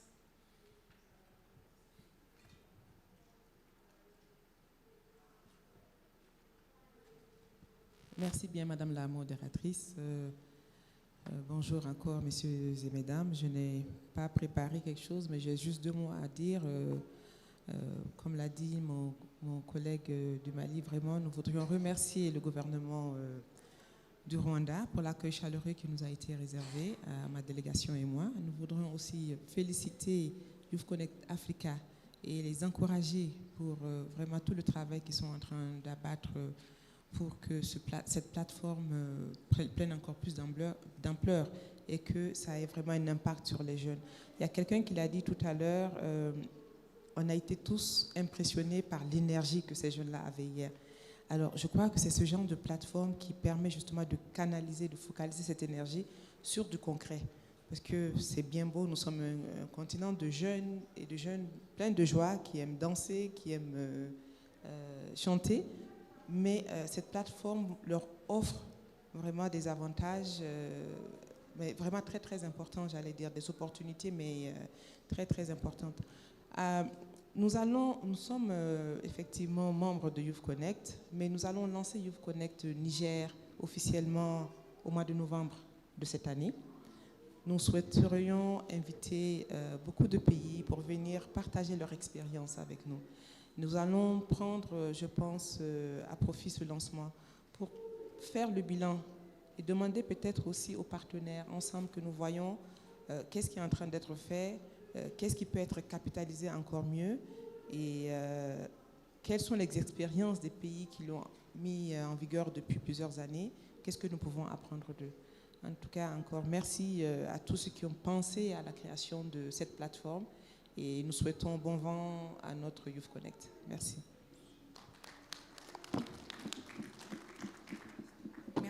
Merci beaucoup, Madame la Ministre. Nous allons recevoir une intervention du ministre du Sénégal. Merci. Merci beaucoup. Madame le ministre de la Jeunesse et de la Culture de la République du Rwanda, chers collègues, nous vous présentons au nom de la délégation sénégalaise nos hommages et vous remercions de l'accueil chaleureux que nous avez réservé. Mesdames, Messieurs les ministres et chefs de délégation, chers partenaires des Nations Unies, je voudrais vous saluer très chaleureusement et vous dire tout le plaisir que j'éprouve de me retrouver aujourd'hui parmi vous à Kigali pour prendre part à cette importante réunion du conseil d'administration de YouthConnekt Africa. Je voudrais à cet effet remercier très chaleureusement Mme Rosemary Mbabazi, ministre de la Jeunesse et de la Culture du Rwanda, pour avoir bien voulu m'inviter à partager avec l'ensemble des ministres ici présents ce grand moment de communion avec la jeunesse du continent dont il nous revient d'assurer la prise en charge correcte des besoins et des aspirations dans nos pays respectifs. Par ailleurs, je voudrais féliciter son Excellence, Monsieur le Président Paul Kagame, d'abord pour sa vision et ensuite pour les efforts qu'il ne cesse de déployer pour l'essor et le rayonnement du programme YouthConnekt sur l'étendue du territoire continental. YouthConnekt, qui est un programme d'une importance capitale et qui sans doute peut nous accompagner dans l'accomplissement des missions que nos chefs d'État respectifs ont bien voulu nous assigner. Mesdames, Messieurs, chers collègues, l'intérêt que le Sénégal porte au programme YouthConnekt Africa n'est plus à démontrer. En effet, notre pays a participé aux différentes rencontres au sommet qui sont tenues depuis 2018. Cette régularité dans la participation ainsi que la récente organisation à Dakar du sommet de YouthConnekt Sahel constitue entre autres une illustration parfaite de l'engagement du Sénégal à accompagner activement le processus de mise en œuvre de cette grande ambition panafricaine déclinée par son Excellence, Monsieur le Président Paul Kagame, et soutenue fortement par son Excellence, Monsieur le Président de la République, président en exercice de l'Union africaine. Et je pense que dans son discours tenu lors de la cérémonie de lancement hier, le Président l'a martelé, YouthConnekt est une préoccupation majeure pour nous, Sénégalais, d'autant plus que c'est un programme approprié qui s'offre aux jeunes comme une plateforme favorisant leur résilience face aux obstacles dressés sur le chemin vers l'autonomie. Il me permet sans doute à la jeunesse de prendre conscience de l'étendue de son potentiel et à être un acteur de premier plan de son propre devenir, de celui de son continent, de sa région, de son pays et de sa communauté de base. Mesdames, Messieurs, chers collègues, l'orientation du programme YouthConnekt Africa qui nous fascine le plus, nous au Sénégal, est celle qui consiste à connecter les jeunes d'abord entre eux et ensuite avec les possibilités existantes dans leur milieu de vie. Ceci correspond parfaitement à l'objectif que le chef de l'État du Sénégal, son Excellence Monsieur le Président Macky Sall, a assigné au plan Sénégal Priorité Jeunesse, qui consiste d'abord à prioriser les investissements au profit des jeunes d'une part et à les impliquer d'autre part dans le processus de mise en œuvre des différents projets du plan Sénégal émergent. C'est pourquoi, tenant compte de cette heureuse coïncidence, nous avons très tôt compris qu'il fallait placer la plateforme YouthConnekt dans le cadre de la mise en œuvre du plan Sénégal émergent. Et cette option a été sans cesse rappelée à tous les acteurs, y compris le partenaire qui nous accompagne dans le processus de mise en œuvre, notamment le PNUD. C'est pour vous dire, Mesdames, Messieurs, que nous travaillons pour disposer, avant la fin de l'année 2022, d'une plateforme YouthConnekt Sénégal conçue dans l'esprit du PSC Priorité Jeunesse, en mettant notamment à contribution la magie du digital, afin donc de créer une connexion permanente entre les jeunes et les acteurs qui les offrent des opportunités dans les domaines aussi variés que l'éducation, la formation, l'entrepreneuriat, l'emploi, la santé, le sport, mais aussi la créativité, la citoyenneté, mais aussi la culture. Je termine ici mon propos en renouvelant mes remerciements à Madame le ministre et en réitérant mon appel aux partenaires pour nous accompagner dans le processus de mise en place de YouthConnekt Sénégal, dont le lancement aura lieu, Inch'Allah, d'ici le mois de décembre de cette année. Je vous remercie de votre aimable attention. Merci beaucoup, Monsieur le ministre de la Jeunesse au Sénégal. Nous recevons maintenant une intervention de Monsieur le ministre de la Jeunesse de la Guinée-Conakry. Merci. Merci beaucoup, Madame la ministre du Rwanda, mes chers collègues, Mesdames et Messieurs, en vos titres et qualités. Évidemment, je voudrais, avant de présenter ici l'acquis, évidemment, et progrès réalisés de mon pays, je voudrais d'abord expliquer l'importance de ce projet. Aujourd'hui, vous allez en Amérique, vous allez en Asie, vous allez en Europe, on dit une chose, l'avenir c'est l'Afrique. L'avenir c'est l'Afrique. Mais est-ce que cet avenir va appartenir aux Africains? Est-ce que cet avenir va appartenir à sa jeunesse, qui est effectivement une véritable force? Finalement, quand tu es en Afrique, et plus particulièrement dans mon pays d'origine, tous les jeunes ne rêvent que d'une chose, c'est quitter le continent. Parce qu'ils ne voient pas leur avenir chez nous. Ils sont prêts à mourir en Méditerranée, être esclaves en Libye, arriver en Europe sans aucune perspective d'avenir. Et puis finalement, on se demande et on se dit, qu'est-ce que nous devons mettre en place pour accompagner cette jeunesse et leur donner justement cette capacité de se dire en fait que l'avenir, non seulement c'est le leur dans leur continent, et que derrière cet avenir, il faut effectivement mettre des outils en place pour que ces mêmes jeunes qui rêvent d'aller en Occident aillent en Occident comme les Occidentaux viennent en Afrique, c'est-à-dire aller en vacances et rentrer dans leur pays d'origine. Et donc je crois que la stratégie et la mise en place de ce projet est essentielle pour le continent. Et je voudrais vraiment d'abord saluer vraiment l'initiative et dire que la Guinée, c'est 77,3% de jeunes. 77,3%. Quelle richesse pour un pays, quelle richesse pour un continent. Comme vous le savez, la Guinée est en transition. Moi, j'ai fait le choix effectivement de rejoindre ce gouvernement. Je suis élu en Belgique depuis plus de 17 ans en tant que parlementaire. Je suis élu local dans une commune comme maire depuis plusieurs années en Belgique. Et finalement, j'ai décidé de démissionner et de revenir en Guinée. Parce que le premier nom de famille à Bruxelles, c'est Diallo. Le deuxième nom, c'est Ba. Et puis tu te poses des questions, tu te dis, mais comment ça se fait? Pourquoi est-ce qu'il y a tant de jeunes finalement qui quittent leur pays alors qu'il n'y a pas de guerre, il n'y a pas de famine? Et on se dit, qu'est-ce qui manque en fait finalement pour que ça se passe d'une manière positive? J'ai fait le choix de venir et de rejoindre et d'accompagner ce gouvernement pendant les 2 ans qu'on va mettre en place, parce qu'il y a effectivement des outils qui n'existent pas. Et ces outils, il faut les donner à cette jeunesse, leur permettre de rêver, leur permettre de grandir, leur permettre effectivement d'avoir leur avenir dans leur pays et sur leur continent qui est un potentiel colossal. Et ça, je pense que vous l'avez compris au Rwanda, et je pense que c'est un exemple effectivement qu'on doit suivre et qu'on doit mettre en place effectivement à travers la plupart des pays aujourd'hui qui sont les nôtres. Je voudrais évidemment saluer le PNUD qui nous accompagne depuis que je suis arrivé en Guinée aujourd'hui à travers justement toute une stratégie d'employabilité des jeunes, à travers aussi YouthConnekt que nous avons lancé cette année, le 6 juillet, à travers YouthConnekt Women notamment, qui va servir évidemment de catalyseur et qui va essayer de rassembler toute une dynamique pour mettre en place l'insertion socio-professionnelle des jeunes à travers un processus d'intégration et d'insertion. La dépolitisation aussi, évidemment, de tout un système d'employabilité est importante parce qu'aujourd'hui, les jeunes sont trop ancrés dans l'approche politique. L'autonomisation des jeunes à travers la création d'employabilité et d'emplois en Afrique, c'est ce qui va permettre effectivement de faire avancer ce continent et non pas et sortir un peu de l'informel. Et je pense que YouthConnekt va nous donner ces différents outils-là. Donc voilà un peu ce que je voulais partager avec vous et vous remercier encore vraiment pour cette belle initiative et dire que la Guinée est plus qu'engagée avec vous pour accompagner et développer ce projet dans son pays. Merci beaucoup.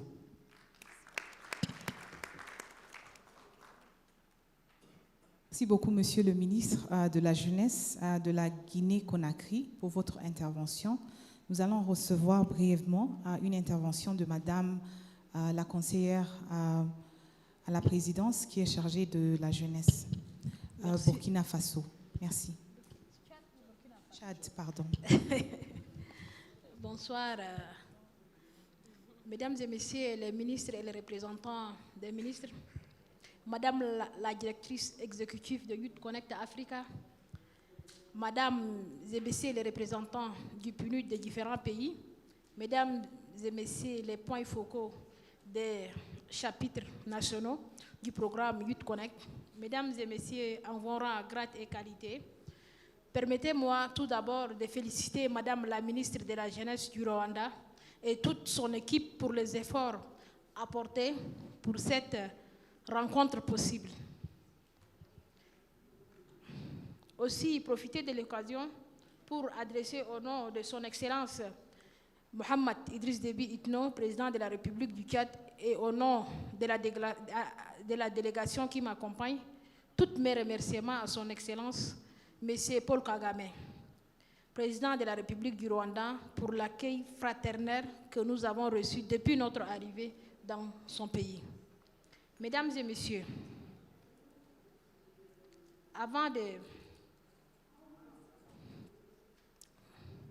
dans mon pays, le Tchad fait l'implication des participations de jeunes dans les organes de prise de décision à travers YouthConnekt. Ce cadre politique de la jeunesse a été adopté en 2019 par le gouvernement tchadien et est une réponse adéquate tant pour l'épanouissement de la jeunesse que pour ses attentes, ses aspirations et des besoins des différents.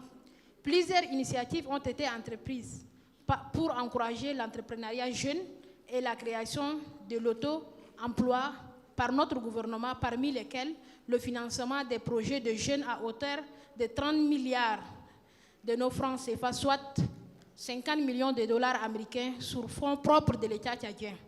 En ce moment, une initiative de la création de 50 000 emplois de jeunes est lancée par YouthConnekt et à travers le ministère de la Jeunesse pour appuyer la création de l'auto-emploi chez les jeunes. Mesdames et Messieurs, mon pays, le Tchad, fait l'implication ou la participation des jeunes dans les organes de prise de décision une pure réalité. Des jeunes sont nommés et responsabilisés au plus haut niveau dans le gouvernement en tant que ministres et les conseillers de la République. Et aux différents ministères, ils sont désormais un quota dans les nominations et c'est la politique du chef de l'État car lui-même, il est un jeune. La mise en place et l'appui à la mise en œuvre du programme YouthConnekt par le Tchad est également une volonté manifestée de notre gouvernement d'œuvrer pour l'autonomisation de la jeunesse. Depuis son lancement en avril 2022, jusqu'à nos jours, le YouthConnekt 4, à travers l'appui du PNUD, et l'État fait un travail énorme sur le terrain. Il a joué un grand rôle dans la tenue du dialogue national inclusif qui vient de s'achever dans mon pays avec les consultations de jeunes faites au préalable dans toutes les provinces du pays en les formant et accueillant leurs attentes de ces procédures. Mesdames et Messieurs, distingués invités, le gouvernement de la République du Tchad accorde une importance capitale à ces programmes YouthConnekt suite à ses missions et ses ambitions. C'est pourquoi je réitère l'engagement du Tchad à œuvrer dans l'atteinte de ces objectifs communs en faveur de jeunes sur le continent à travers l'initiative YouthConnekt et la politique nationale du gouvernement. Mesdames et Messieurs, distingués invités, avant de clore mon propos, je voudrais, au nom du gouvernement tchadien et au nom de la délégation qui m'accompagne, féliciter très sincèrement les autorités rwandaises pour la réussite de cet événement. Merci pour votre aimable attention.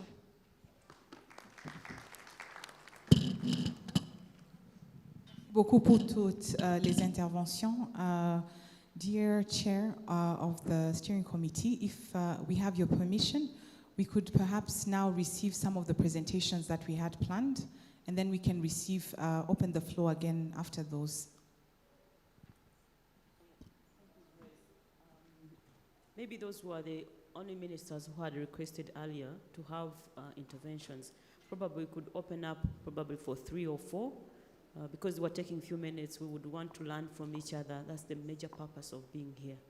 So colleagues, if you allow, we would want to hear some more comments of what are we doing, what can we learn from each other.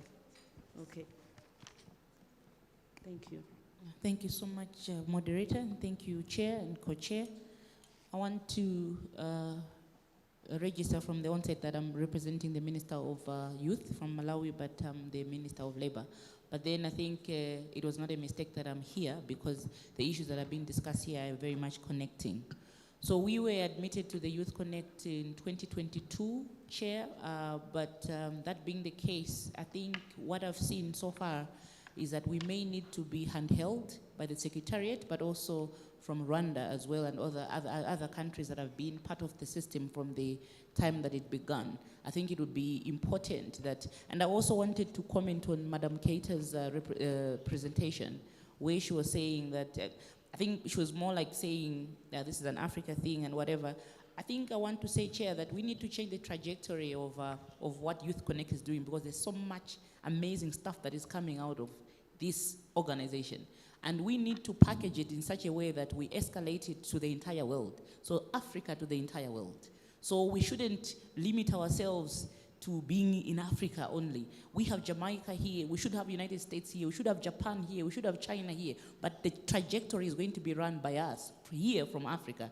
We want to show the world that there's something good that can come out of Africa that the entire world can learn from. So it starts with us. So I wanted to comment on that. The third thing that I want to say, Chair, is that we have indeed incorporated the YouthConnekt Africa, YouthConnekt in the intricacies of what we are doing within the Ministry of Youth. But also we just launched the National Job Creation Strategy in Malawi, and also the National Youth Service.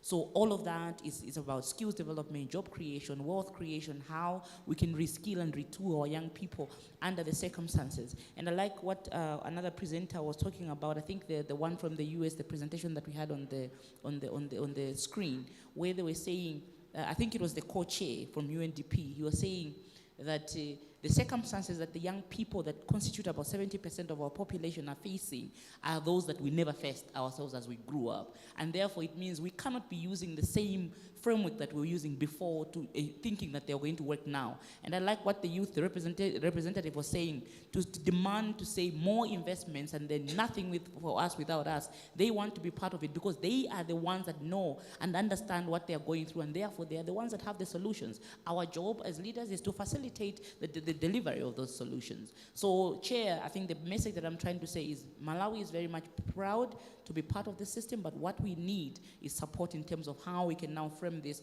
to ensure that when we go home, we are advocating, we are setting the platform for the YouthConnekt so that we are relevant to the system, but also to the young people for which we are accountable. Thank you so much, Chair.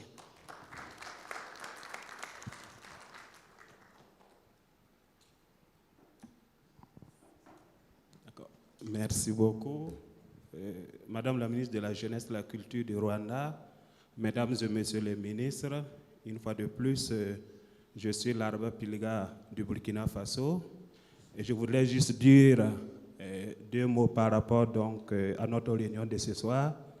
Alors, le Burkina Faso, comme vous le savez, c'est un pays qui est au cœur de l'Afrique occidentale avec 77,9% de sa population qui a moins de 35 ans.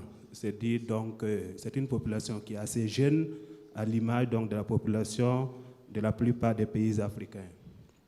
C'est vrai, nous sommes confrontés à une insécurité depuis maintenant 6 à 7 années, mais nous sommes un pays très résilient, avec une jeunesse qui est très dynamique et pleinement engagée dans le développement. Alors, Madame la ministre, je me rappelle qu'en 2018, j'ai accompagné Monsieur le ministre, Dr Smaïla Ouedraogo, ici même, où nous avons eu une séance de travail avec vous et avec votre équipe, pour nous inspirer effectivement de YouthConnekt. Et très rapidement, de retour au Burkina Faso, nous avons élaboré le document et nous avons pu faire adopter effectivement ce document, et YouthConnekt a été lancé en 2019. C'est dire donc que depuis 2019, nous sommes membres effectivement de la plateforme YouthConnekt et nous reconnaissons avec tout le monde ici que c'est une plateforme merveilleuse qui assure effectivement la participation des jeunes au développement.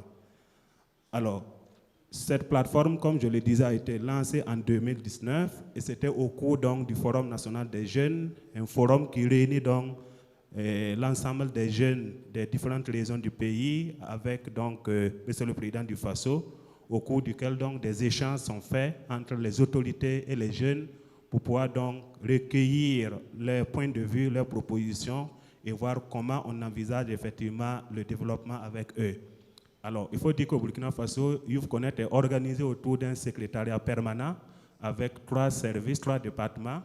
Et nous sommes en train donc d'envisager de mettre en place des clubs, non seulement au niveau des lycées, des collèges, des universités, mais également à travers les communes, les collectivités donc, du territoire, pour pouvoir avoir un maillage donc, du territoire avec donc, ces instances de YouthConnekt.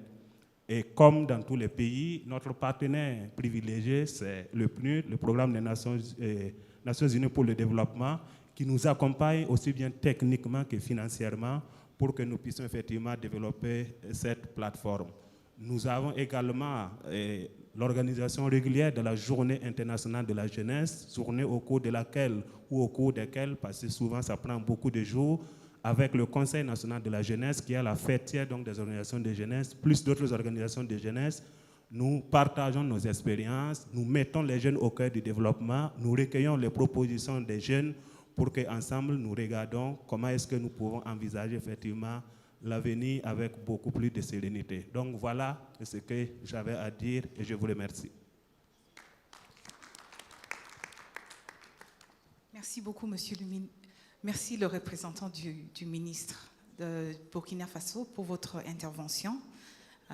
Nous allons maintenant recevoir une intervention de la part du ministre du CAR et puis du ministre Centrafrique, République de Centrafrique. Merci.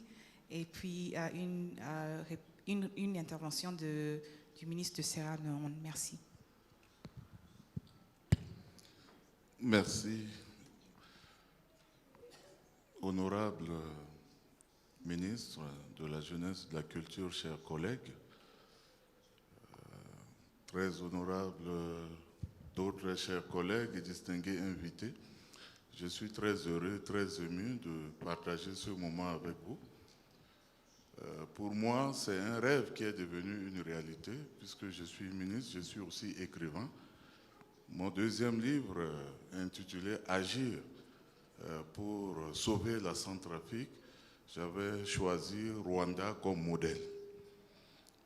Et l'autopsie de notre situation en République centrafricaine démontre que la jeunesse a payé un lourd tribut, puisque la RCA est un pays qui a été marqué par de multiples implosions d'instabilité politique.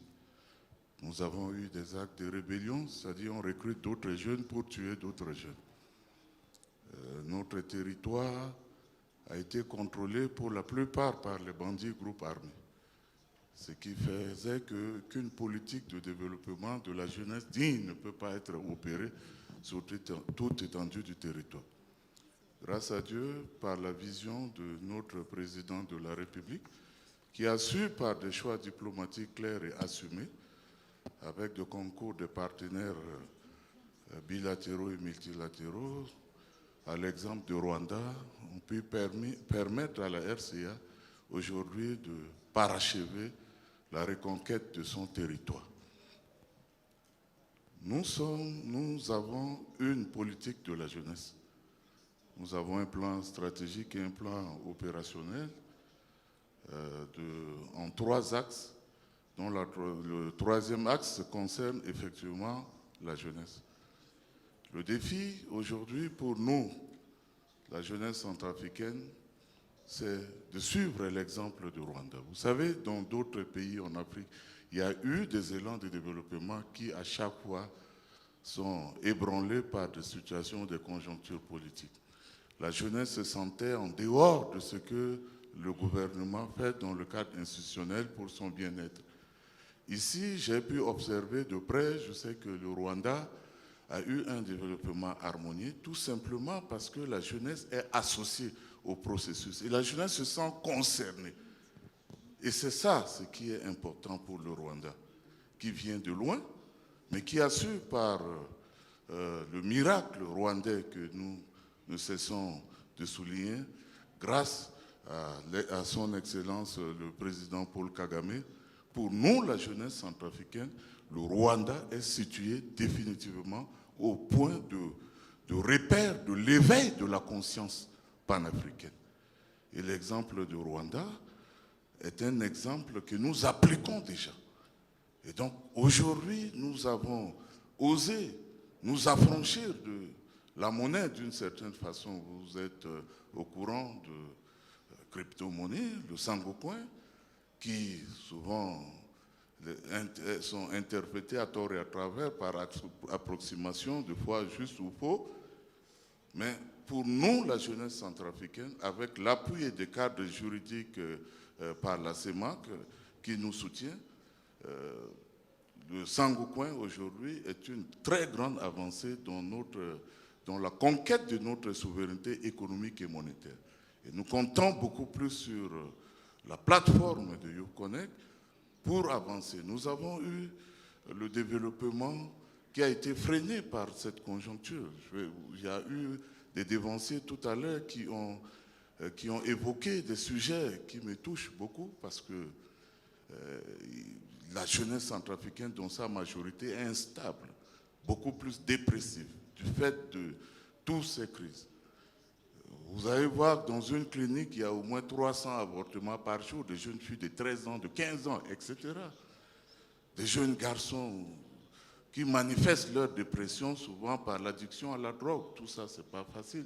Et avec le concours de partenaires comme PNUD et avec l'arrivée de la nouvelle représentante de la diplomatie multilatérale, de la MINUSCA, ça nous a permis d'avoir une oreille disponible qui nous écoute et qui inscrit dans ces narratifs des besoins de prise en charge clairs pour ces jeunes filles et jeunes garçons qui constituent l'avenir de notre pays.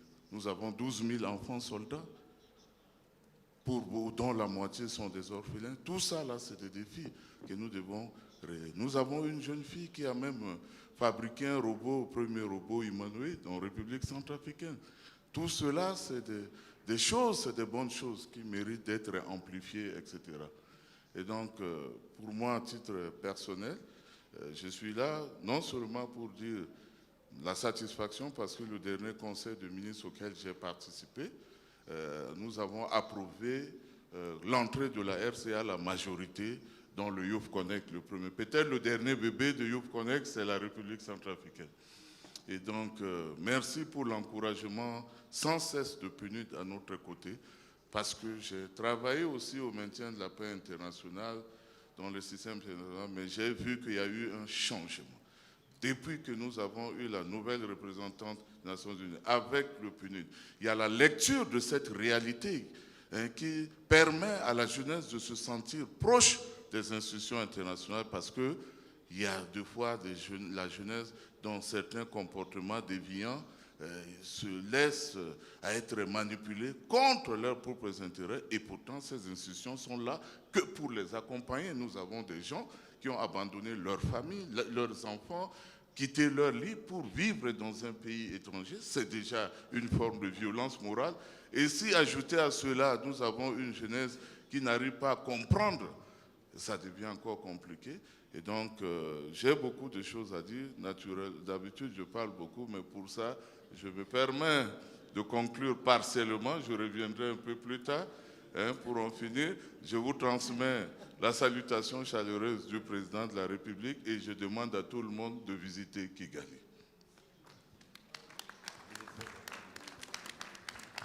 Yeah, thank you very much. Honorable ministers and partners present, sometimes it pains me when everybody is talking about youth being violence, being this, being that. Who gave birth to this youth? I mean, we keep blaming young people and we forget to know that they are parents. So while we blame the young people, we also have roles to play. 5 years ago,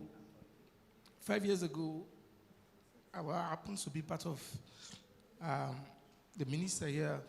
We share a lot of experience. Today, those ministers are not here. I was the Minister of Youth at 32. If we are blaming young people taking drugs, blaming young people violence, blaming jobless, but the parents themselves fail to do certain things to keep those young people to become useful people individually in society. I will not go back to our achievements, what we've done as a country. I would rather just focus on what we intend to do, what I intend to do by the end of the year. And thanks, Honorable Chair, that the Office of the President has sent an invitation letter inviting YouthConnekt to Sierra Leone. And the next couple of weeks, we intend to establish a youth enterprise fund. And that will be the first fund that young people bring in their original certificates of degrees, depending on the type of degree you get, for you to be accessing funds. And we are also going to establish the Youth Empowerment Fund, which I've already got cabinet approval. But I requested 80 billion seed capital from the Minister of Finance. And His Excellency, the President, retired Brigadier Julius Madabio, asked that we negotiate with the Minister of Finance the amount of money that I want. And I told him, look, if you think 80 billion, which is about $7 to $8 million, is too much as a seed capital, then let's allow young people to go the way things are happening. And after which, as usual, I always ask that while working for young people, let's be aware that the position that we are today are not permanent. If you fail to make the impact at the time you have everything that it takes, sitting in that position of trust, sometimes in the near future, who knows, tomorrow, next tomorrow, you ask yourself, what have I done at the time I was given the opportunity? So I continue to ask for transparency and accountability in the aspect of working for young people. When you work in a very transparent manner, very accountable manner, trust me, you have more partners coming for you, you have more partners listening to you, you have more partners, you can drive more partners. As I have my UNDP, other partners, they know exactly what we're talking about. And the YouthConnekt centers that I've established, about 6 or 7 in different districts, we intend to give them to private sector for sustainability and continuity. You know very well, when it comes to government, even to fix a bulb, you have to request all of our head office for you to get that. So I'm privatizing them, sending them to the private sector, so the private sector will manage that as well. The grant, we've been giving grants under YouthConnekt. Just a few weeks ago, I gave over 300 young people grants in Sierra Leone. And in the next couple of months, we'll be reviewing our youth policy. It happens to be one of the most consultative and participatory policy. However, I just want to thank the Honorable Minister here for hosting, and let's continue to push the Africa agenda. You don't understand how Europe, Asia, US are looking at us bringing stakeholders, young people from every region, every district, to witness in one country, in one state, to discuss the issues that are said with young people. Thank you very much.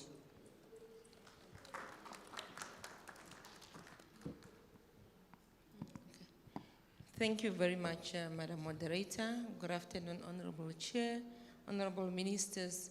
I would like to share a brief experience on Namibia's experience in terms of YouthConnekt. We are also one of the young kids on the block.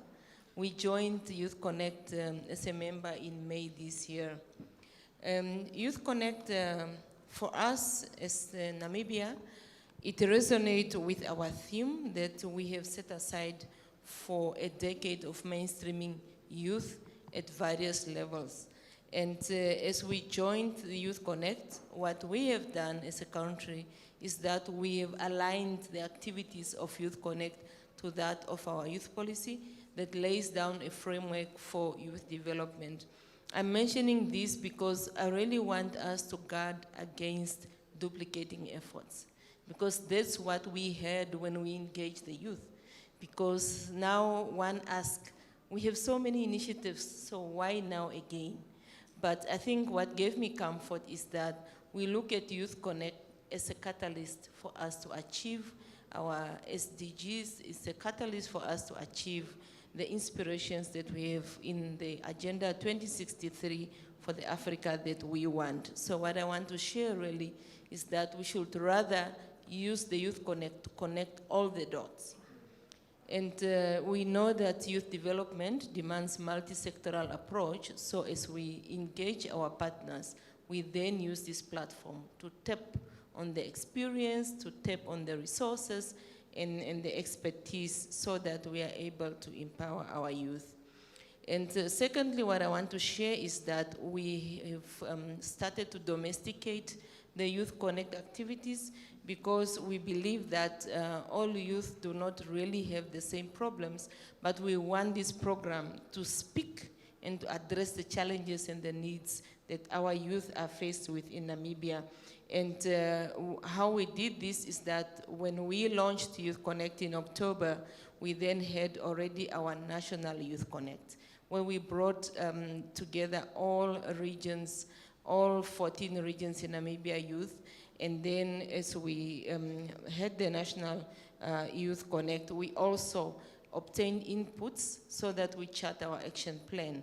Because as I mentioned, I want our YouthConnekt chapter to speak to the challenges that we are faced with. Thirdly, we intend to roll it out in different regions where we are going to encourage to have regional YouthConnekt at a regional level. This is really also to encourage that economic activities are happening in the regions. And I also see that one of the objectives is for us to address the rapid urbanization that in Namibia we are really battling with that. I'm not so sure in terms of my colleagues. So those are really the points that I wanted to share. But then taking you through some of the areas that we have already started adopting to customize YouthConnekt. We are looking at the access to finance, which is also one of the areas, because where we stand now in Namibia, we have 46.1% of unemployment rate, but our population is 2.5 million.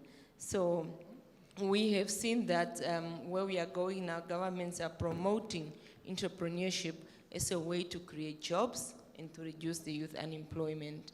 And the access to finance, my colleague from Gambia spoke to it in terms of the conditions that hampers the youth to access finance and also to upscale, and touching on the experience that was shared yesterday by the UN representative in terms of the story of the tomatoes in Zimbabwe. That challenge still persists, and I think it's up to us around the table to ensure that we end that poverty cycle. The other area that we've also domesticated is the sexual and reproductive health. I think I spoke at length about it during the panel discussion. And thirdly, we also are looking at climate change, because as Namibia, we are really trying to reduce the carbon footprint, and our president is driving the green economy. I'm sure you have seen the green hydrogen that we have started popularizing. So we also want to ensure that the youth are engaged in climate challenge issues. And lastly, it's the area of skills, because as our president has indicated yesterday, the fourth IR, we cannot shy away from it. This is the future, and we want the youth also then not to miss out, especially in terms of artificial intelligence. So these are some of the areas where we want to reskill. In short, I just thought of sharing as Namibia how we have started implementing YouthConnekt, and we really look forward to learning best practice, sharing best practice, and tapping from the expertise so that together we are able to build a resilient Africa. Thank you, Madam Moderator.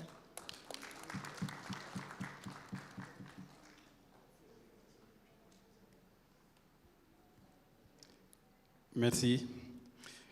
Merci pour l'opportunité, Madame la Présidente de la séance, Madame la Secrétaire, la Directrice exécutive de YouthConnekt. Bon après-midi encore une fois à tous les collègues ministres et représentants des différents pays qui sont présents ici dans cette rencontre. J'ai profité pour juste donner ma satisfaction pour faire part de cette grande famille, de cette initiative panafricaine, d'inscrire notre cher pays, la Guinée-Bissau, dans cette grande famille africaine.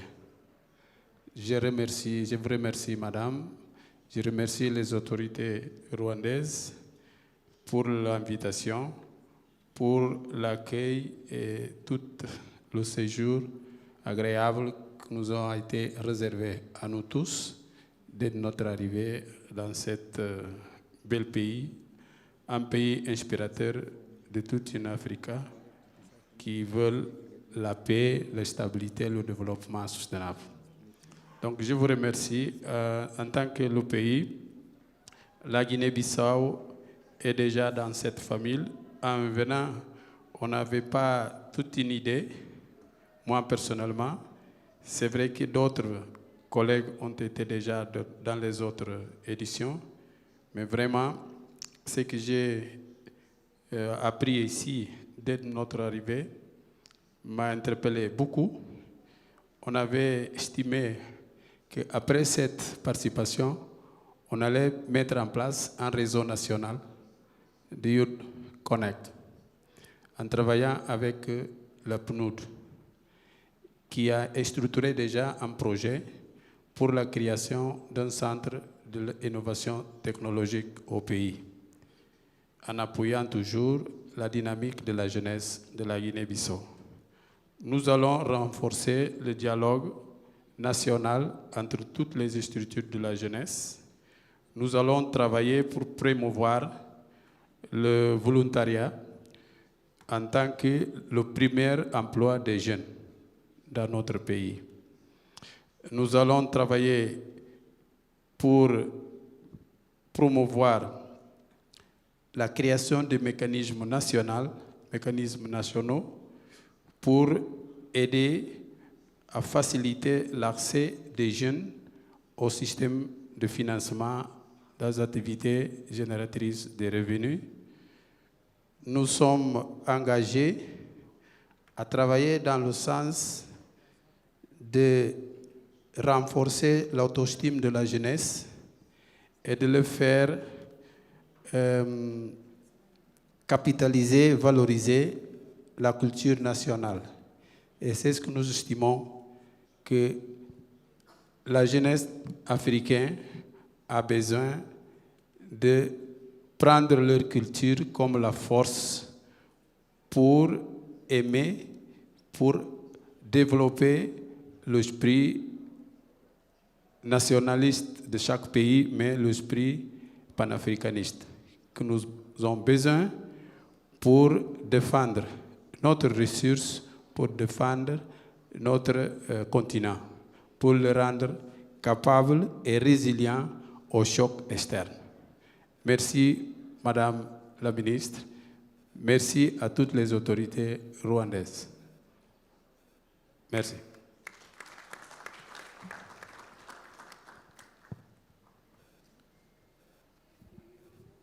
Thank you, Honorable Minister, for hosting us here. I would like to talk about like 3 things. One, yesterday when I saw the energy of the young youth, actually it was showing that the youth are united even without knowing that they are united in one way or another. And I think for them there are no boundaries. And of course, with the coming up of AFTA, I believe it will be even better and stronger. Honorable Ministers, as we are talking, I always wonder, being a minister of youth, the youth are of different categories. We have youth that have gone to school, have completed and are employed. We have youth who are employed. We have those who dropped out of school. We have those who have never stepped in school.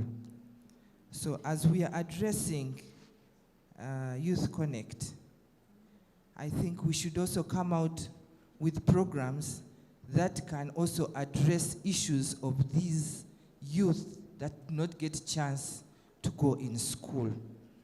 Yesterday when I was looking at most of the youth who are there, those are people who have got a chance to go and see a blackboard. I don't know whether in your countries you have youth who never went to school, I don't know, I'm talking with the view that in Uganda we have those who never got an opportunity of going to school for reasons which may be beyond them or other reasons that you may not know. So as we are thinking of that, let's also put programs that will address issues of those youth.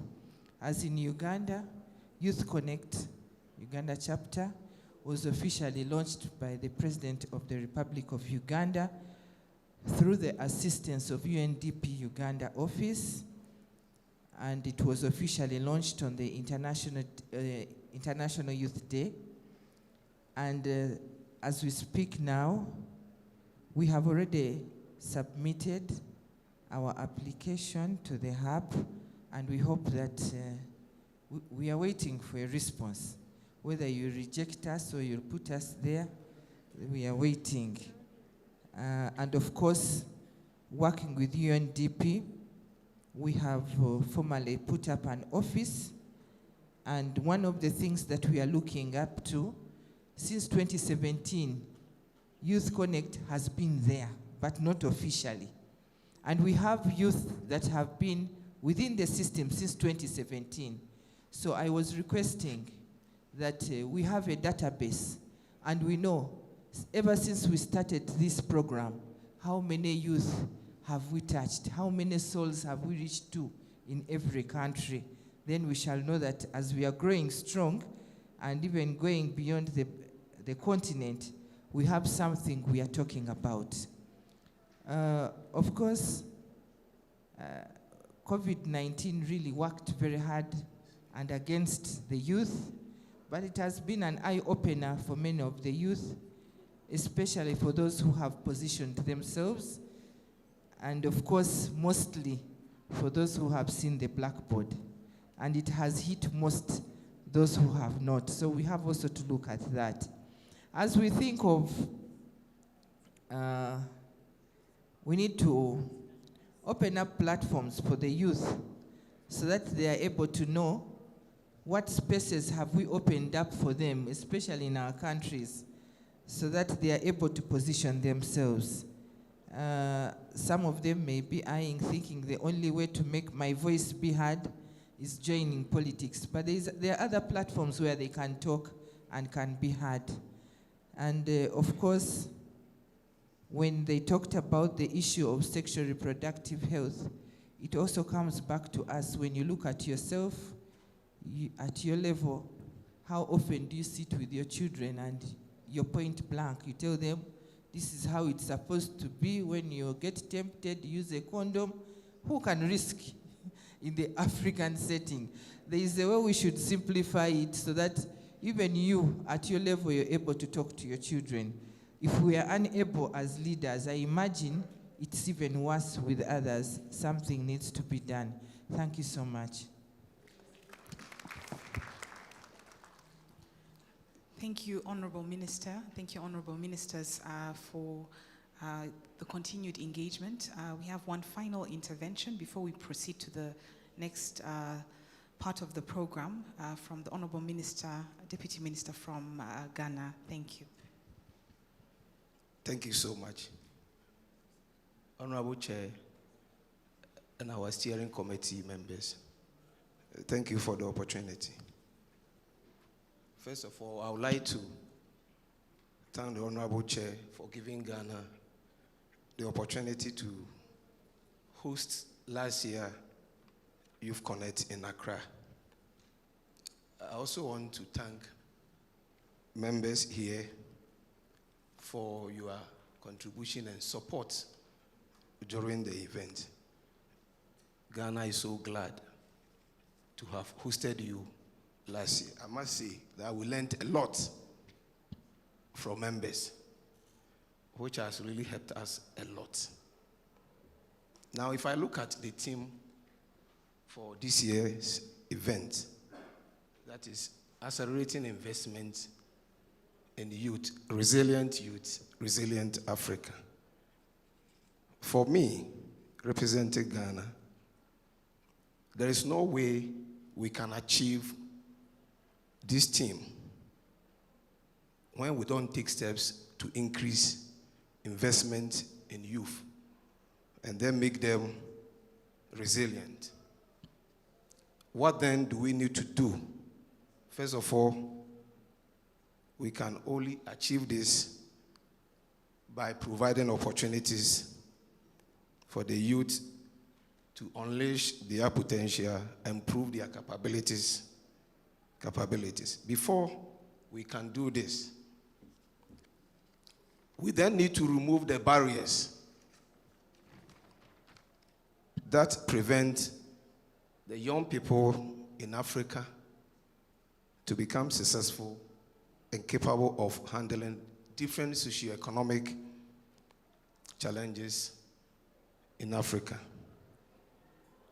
We cannot put barriers in the way of young people and still expect them to excel in different areas of the continent's economy. So we need to remove the barriers that work against them, hold their hands and motivate them to achieve the best for the continent. Now for us in Ghana, the theme is in line with what we are doing in Ghana. Recently, the National Youth Policy was prepared and launched by His Excellency the President of the Republic of Ghana. And in that policy, opportunities are provided in the policy for the youth to be able to progress in life and help the country. For instance, out of the lessons we learned from last year's YouthConnekt in Africa, I think it was held in October, and in November, during the preparation of our national budget, our finance minister saw the need to put into the national budget an amount of $1 billion to support $1 billion, that is in Ghana cedis, that will be 10 billion Ghana cedis, to support youth entrepreneurship. And we call it Youth Starts. As I speak with you, over 200 youth have undergone training and they have started receiving monies from the Ministry of Finance to be able to go into entrepreneurship. So I must say that last year's YouthConnekt in Accra has been very helpful to us. Through YouthConnekt, our leaders heard our cry and they made budgetary allocation to push youth entrepreneurship forward. In addition to that, we also have, for the last 4 years, under His Excellency the President, we have implemented a policy called NAPCO, Nation Builders Core. And I like the point made by our minister from Uganda, because we have, if you segment the youth, we have youth who are in school, youth who have not gone to school, youth who have completed school. So we saw in Ghana that we had a huge segment of youth who have completed school and are not getting jobs to do. So for the last 4 years, the government implemented NAPCO, where over 100,000 youth were given jobs as a transitional job for a 2-year period.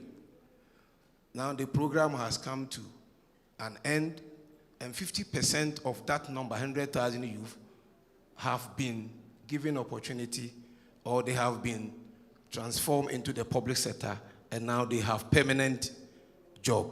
So when you talk of YouthConnekt, Ghana, we are not joking, we are really working. Again, in Ghana, we have an agency called Youth Employment Agency.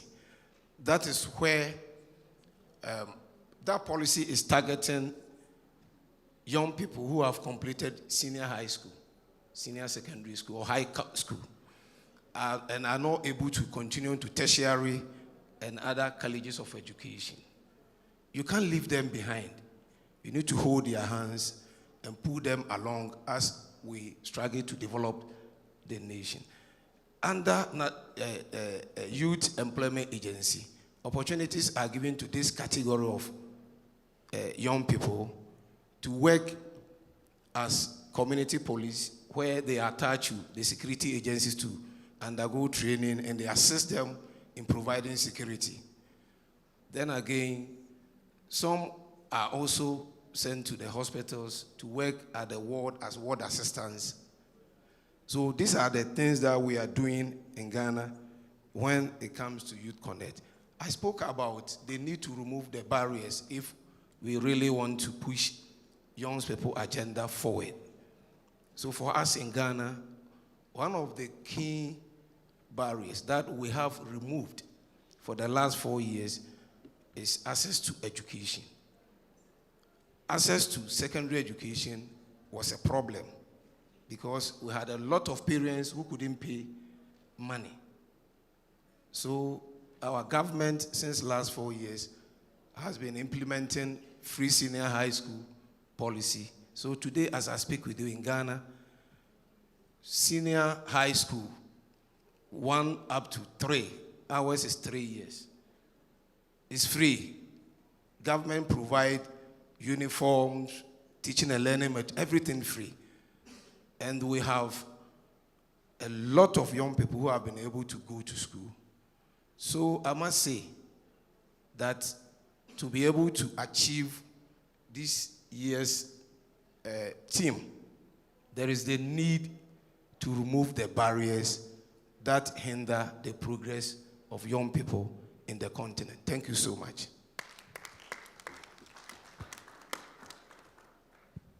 Thank you, Honorable Minister. Thank you, Chair and Co-Chair, for this opportunity. We'll now move to the second part of the program that has us hearing a few presentations. But before that, I receive your intervention. Co-Chair, if you allow, colleagues, I just want to commend the work you're doing.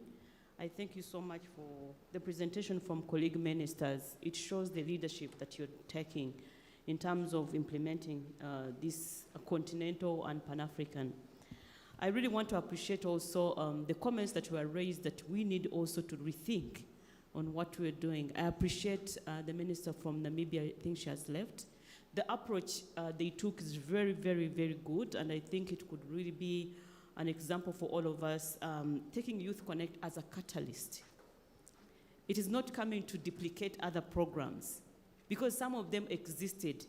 And if we bring, but they are scattered, like in our own country, they were scattered and they were working in silos. But this program brought in together like a flagship, and to get resources much easier, and putting together all the efforts is much easier, and bringing together partners that we're going to be implementing and support you is much easier. So as a catalyst, it becomes so easier. It's like a program that is a convener and a connector. So maybe we didn't even have time to go through what are the components of YouthConnekt. We didn't have enough time for the new members. But for those who've been together for how many years, they're already customizing it their own realities. If we talk about in our own country, we had a challenge of the genocide against Tutsi, you know, and we had young people who were born out of rape, others who are born, the parents are perpetrators of genocide, others are survivors of genocide, and it was not easy to sit together and talk about development.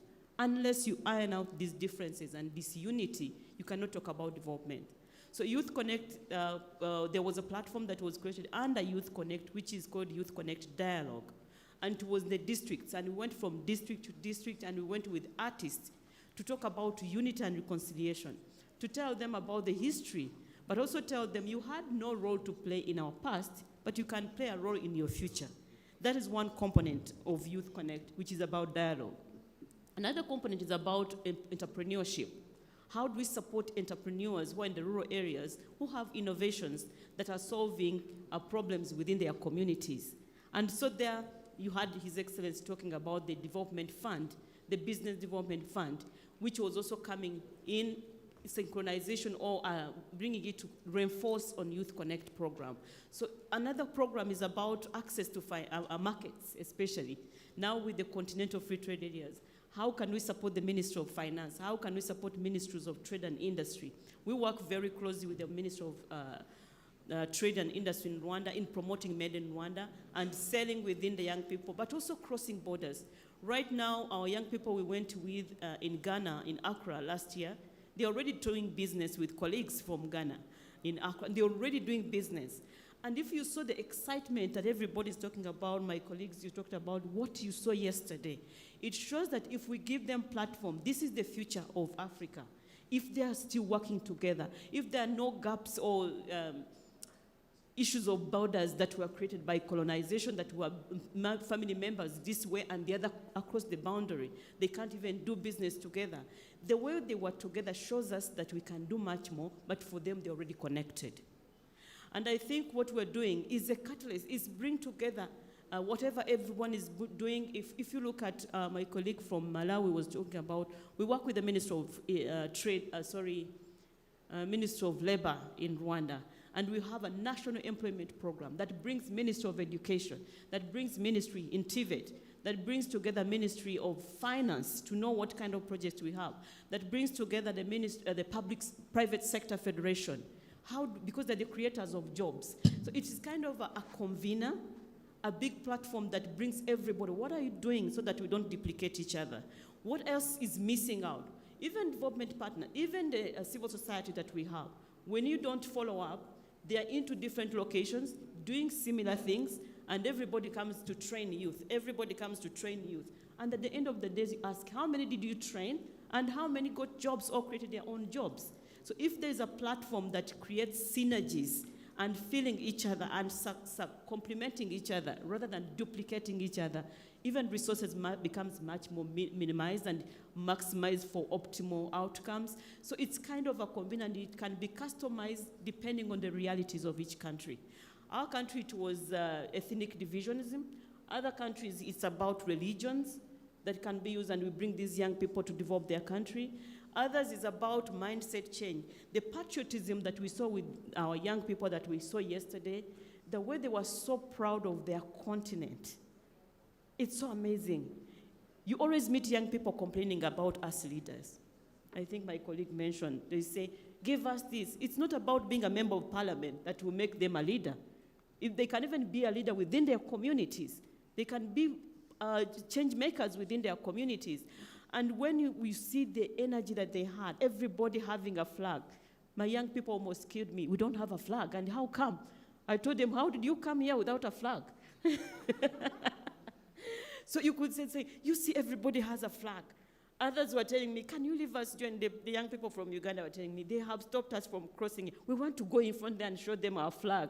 You remember even when they're expressing themselves, they were saying, I'm so-and-so from the beautiful country. You know, that kind of mindset, that attitude, it's unstoppable, as my colleague, my co-chair mentioned. And whatever we do is to reinforce what they're doing. Bring them on the table and listen and look at the policies we're doing, and they say, this is relevant, this is irrelevant. It's something we're also happy to be listeners as we serve our constituency. So as another thing that I saw is this platform is creating mainstreaming of different programs in different sectors. As ministers of youth, we don't have a lot of budget. Ministers of youth, we don't have big projects per se.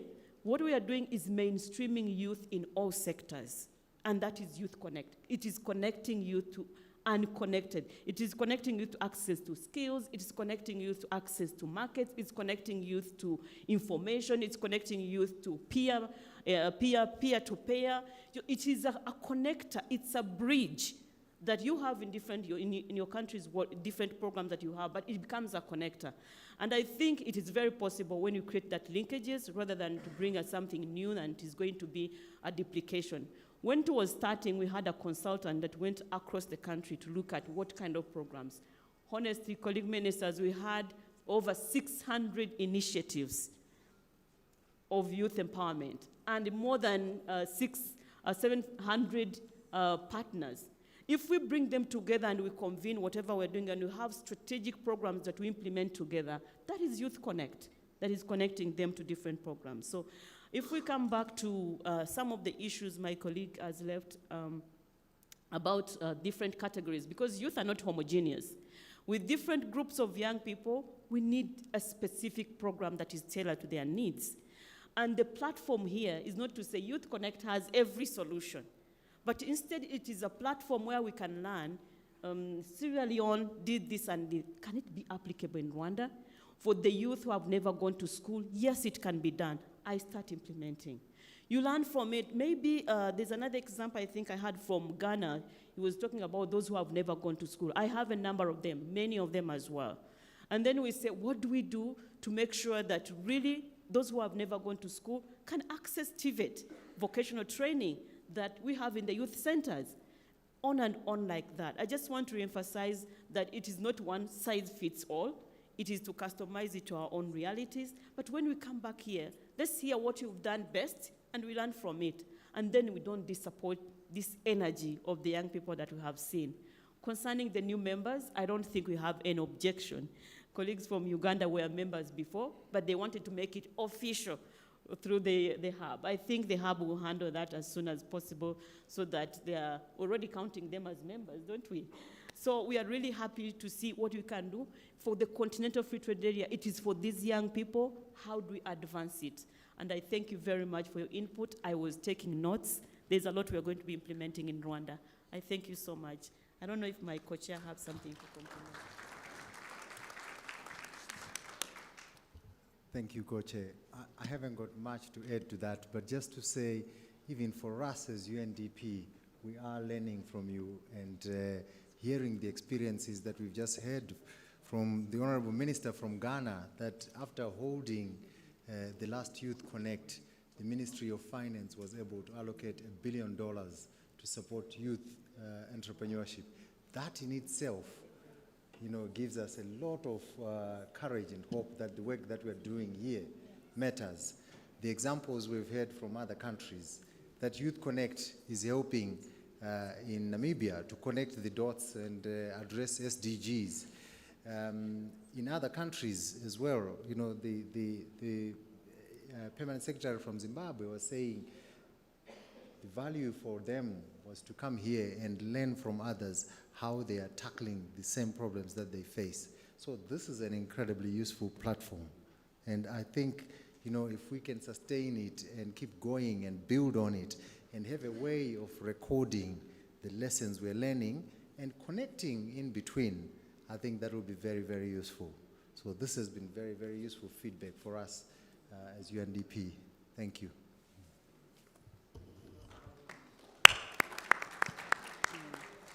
Do you want to comment on the other documenting of success stories? Yes. Just to add on what the chair and co-chair have said, just to say that we have collected updates from all of you in a storybook, and we will be sharing that with you electronically, and perhaps when we visit countries, we'll also give you a hard copy. But we do note all of the best practices ongoing in the various countries that you are doing. It's amazing, and we want to share with all of the members, so you will be getting copies of those. Thank you. Thank you, Honorable Chair and Co-Chair. Thank you, Executive Director, for your interventions.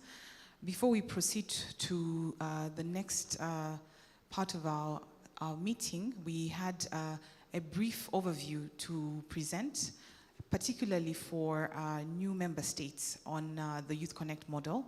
I'll now invite Patient for a 5-minute presentation with some visuals. Thank you very much.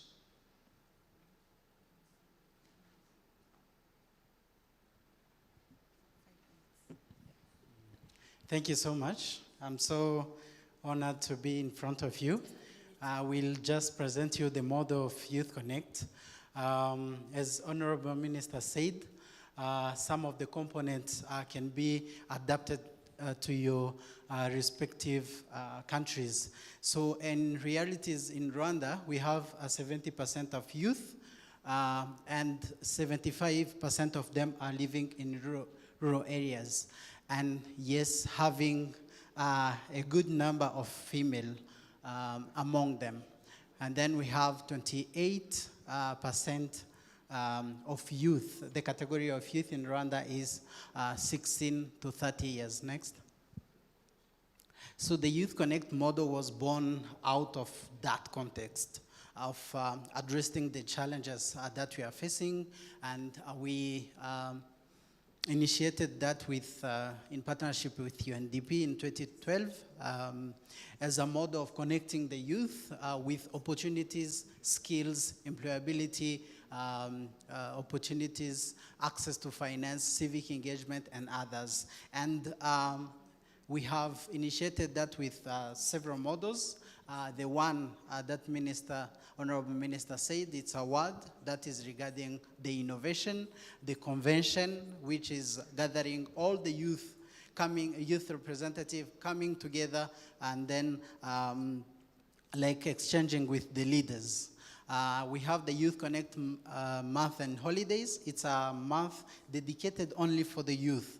And then we have some activities which the youth do, and those include the hands-on activities so that they can like contribute to the development of countries. We have some, the presentation is very long and I have been limited in time, so you bear with me. I will only present some key highlights. This is the Hangout. It's a virtual interaction of young people through digital. So we convene young people, and then for those who don't have access to the internet, we convene them, and then we have like leaders who can exchange with them regardless of their geographical representation. Next. So we have the YouthConnekt champions, as you can see, is spearheaded by Her Excellency Jeannette Kagame, the First Lady of Rwanda, and it's like recognizing the young people doing tremendous in their fields, not only in entrepreneurship, but also in professional careers and social activities. Next. Yes, that is the convention I was mentioning. It's like convening the young people and then meeting the leaders so that they can present their challenges. They can even inform some of the policy direction or formulation. And then even programs are born even from the recommendation from young people. Next. Yes, this is the awards. It's like selecting the most innovative way from the grassroots and then award them. They go through under technical, the trainings, and they are equipped with the skills to do business, refine their businesses, and then they got award. You can see that they're even contributing to the taxes of country and even contributing to the social security while creating the jobs. Next. This is the model that Honorable Minister was elaborating, the YouthConnekt dialogue. From the history of our country, we have seen the youth being divided, but this is the right time to reunite our young people, having the common vision, sitting together, telling the truth, and then having a clear future, like driving our future, and then strengthen the unity and reconciliation. Next. Before you leave that.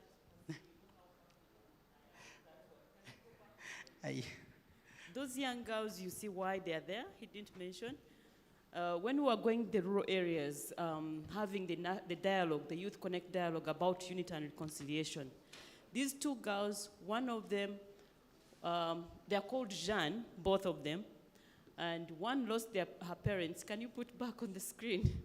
Not myself. Those two girls, they were neighbors, and one lost the parents in genocide against Tutsi, and one of them, her parent killed that family. And another Jeanne, her parents went to, as in exile, and they went into Congo forest, and then they came back to Rwanda, and then they were again neighbors. So they were not talking to each other. When we went for YouthConnekt dialogue, we call it Ndu Munyarwanda, like I'm proud Rwandan. Those young girls had stayed together like more than 12 years. They've never spoken to each other. And when one comes, passes the other side, another one goes the other side, they've never met intentionally. But during this dialogue, and they heard about the history, and they looked about the future together. They were neighbors. They would never change neighborhood. They started talking to each other. Now they are friends. And actually, one of them got married, and the other one was a matron. Now they have an association that goes countrywide, mobilizing other young people for unity and reconciliation. So you can see how strong it is. You can adapt it in your own country, depending on the realities. That is our story, and that is our history. Over to you. Thank you so much.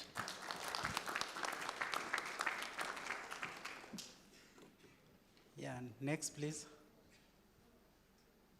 Yeah, this is the YouthConnekt month, a whole month dedicated to youth activities. As you can see, like youth are planting trees, and this is done when the young people are in holidays. So that they can have time to contribute to the development of country. They renovate some houses, they build new wines, they do some sport activity for them to not be redundant in their holidays, but creating opportunity for them to interact and then contributing to the development. They do some sport competition and other activities that engage the community and develop their neighborhoods. Next.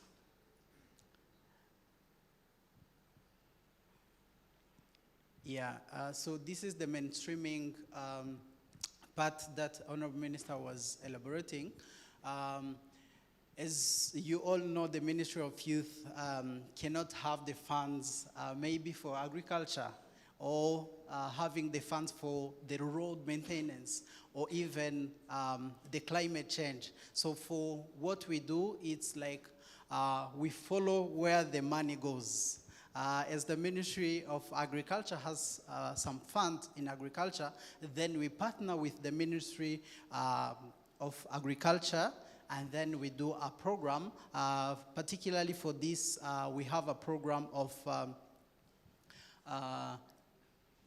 like increasing the participation of youth in agricultural activities, and then not only the normal agricultural activities, we support them in having equipment, right equipment, so that they can have more harvest, and then even do that for even exports.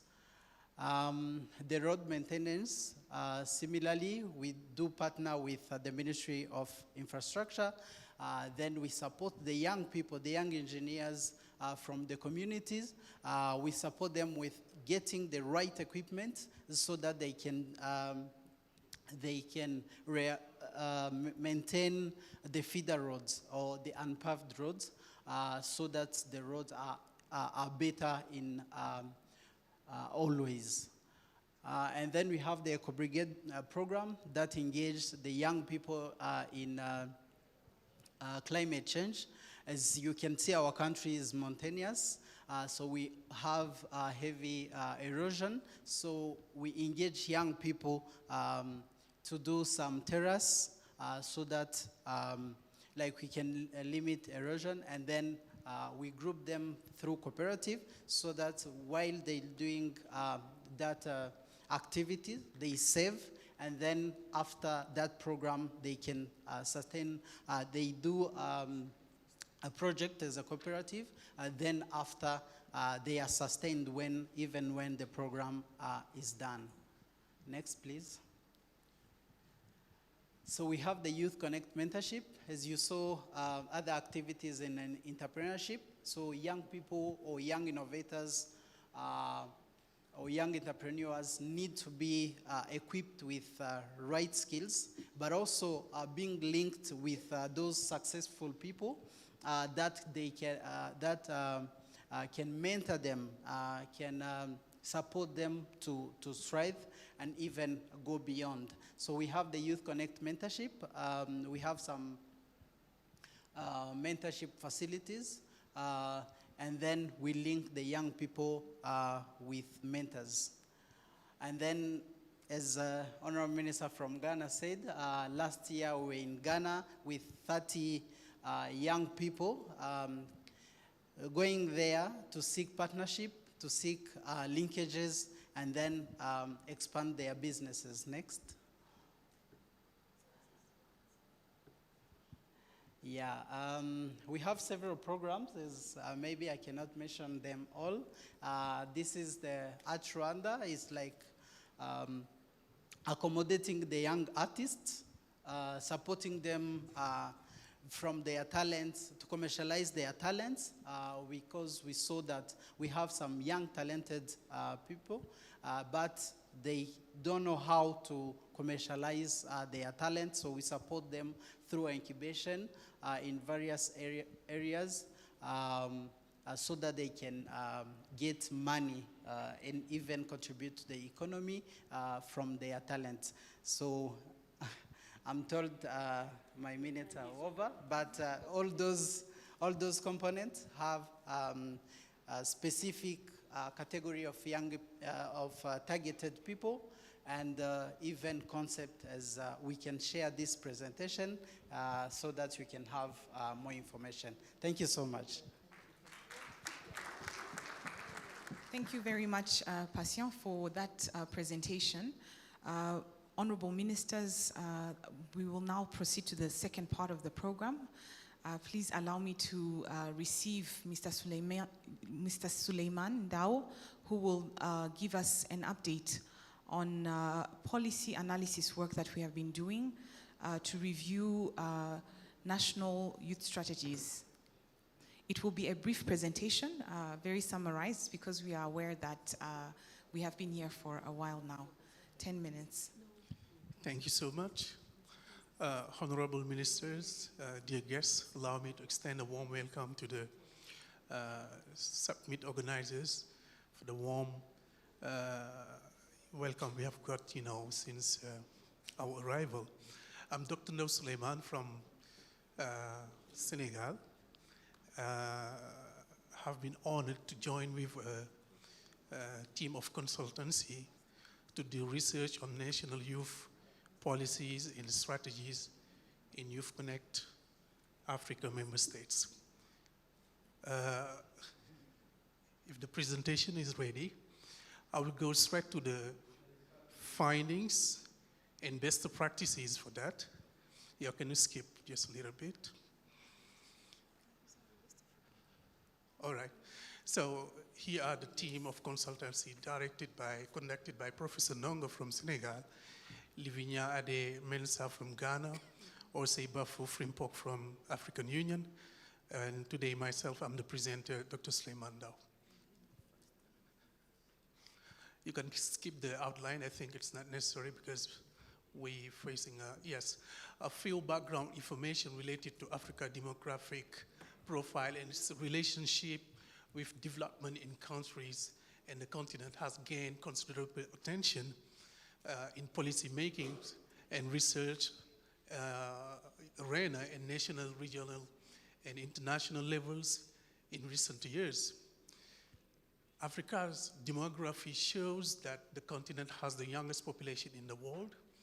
And if you can see these statistics, you can compare the median in Africa as a continent, for example, in Latin America, in the Caribbean, and also the statistics in Asia and Oceania, and what we have also in Northern America. And you can see that Europe has the oldest, population related to youth. And this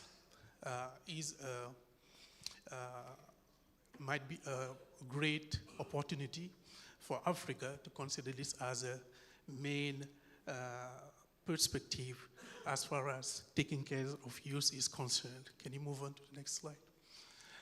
Africa, okay.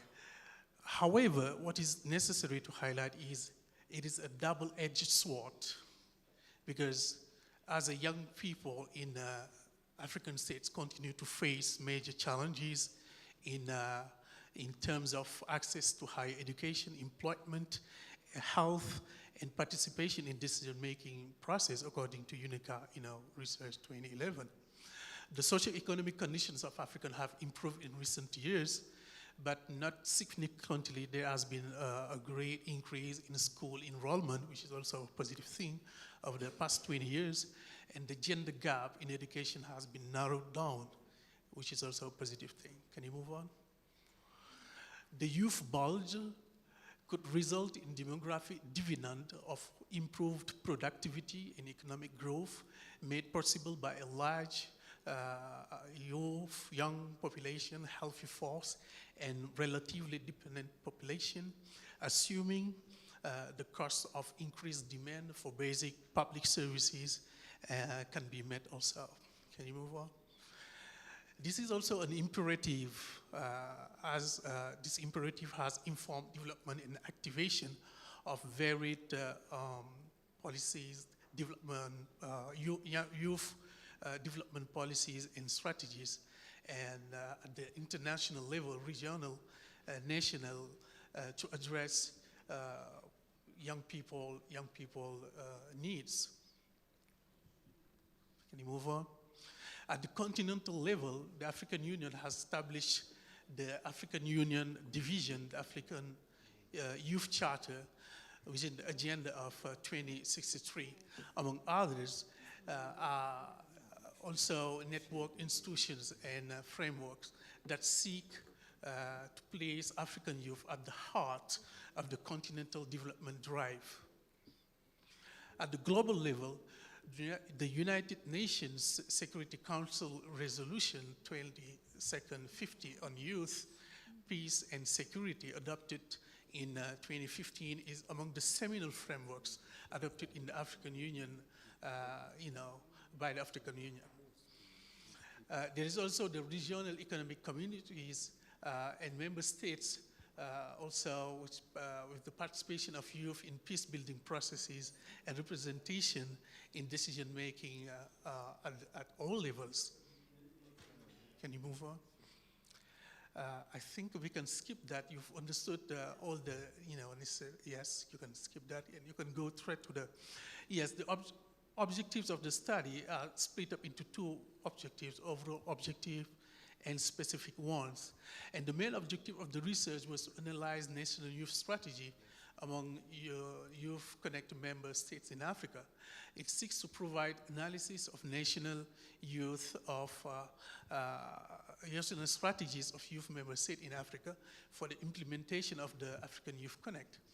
Research findings will be contributing to the development and implementation of policy reforms, institutional capacity building, monitoring, but also resource mobilization to support empowerment and sustainability of youth.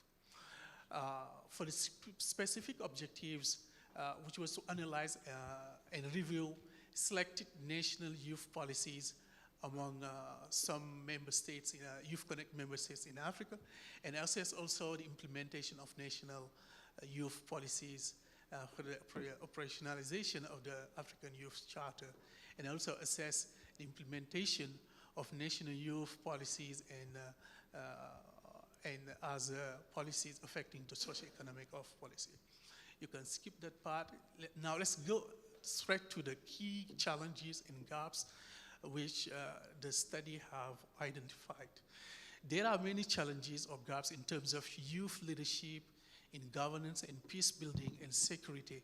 And to list a bit of few, there are weak coordination between the various stakeholders, government implementation, and also projects, program related to socio-economic promotion of youth. Given to the context of national territory, there is the absence of state in a certain area of a country, and growing number of young beneficiaries of projects and programs. Monitoring mechanisms are quite weak and deserve to be strengthened at the governmental level. Insecurity, also inaccessibility of certain regions, which makes it impossible to reach the target group and which do not benefit for this purpose from the rare economic opportunities that exists in the country despite the efforts deployed in the continent.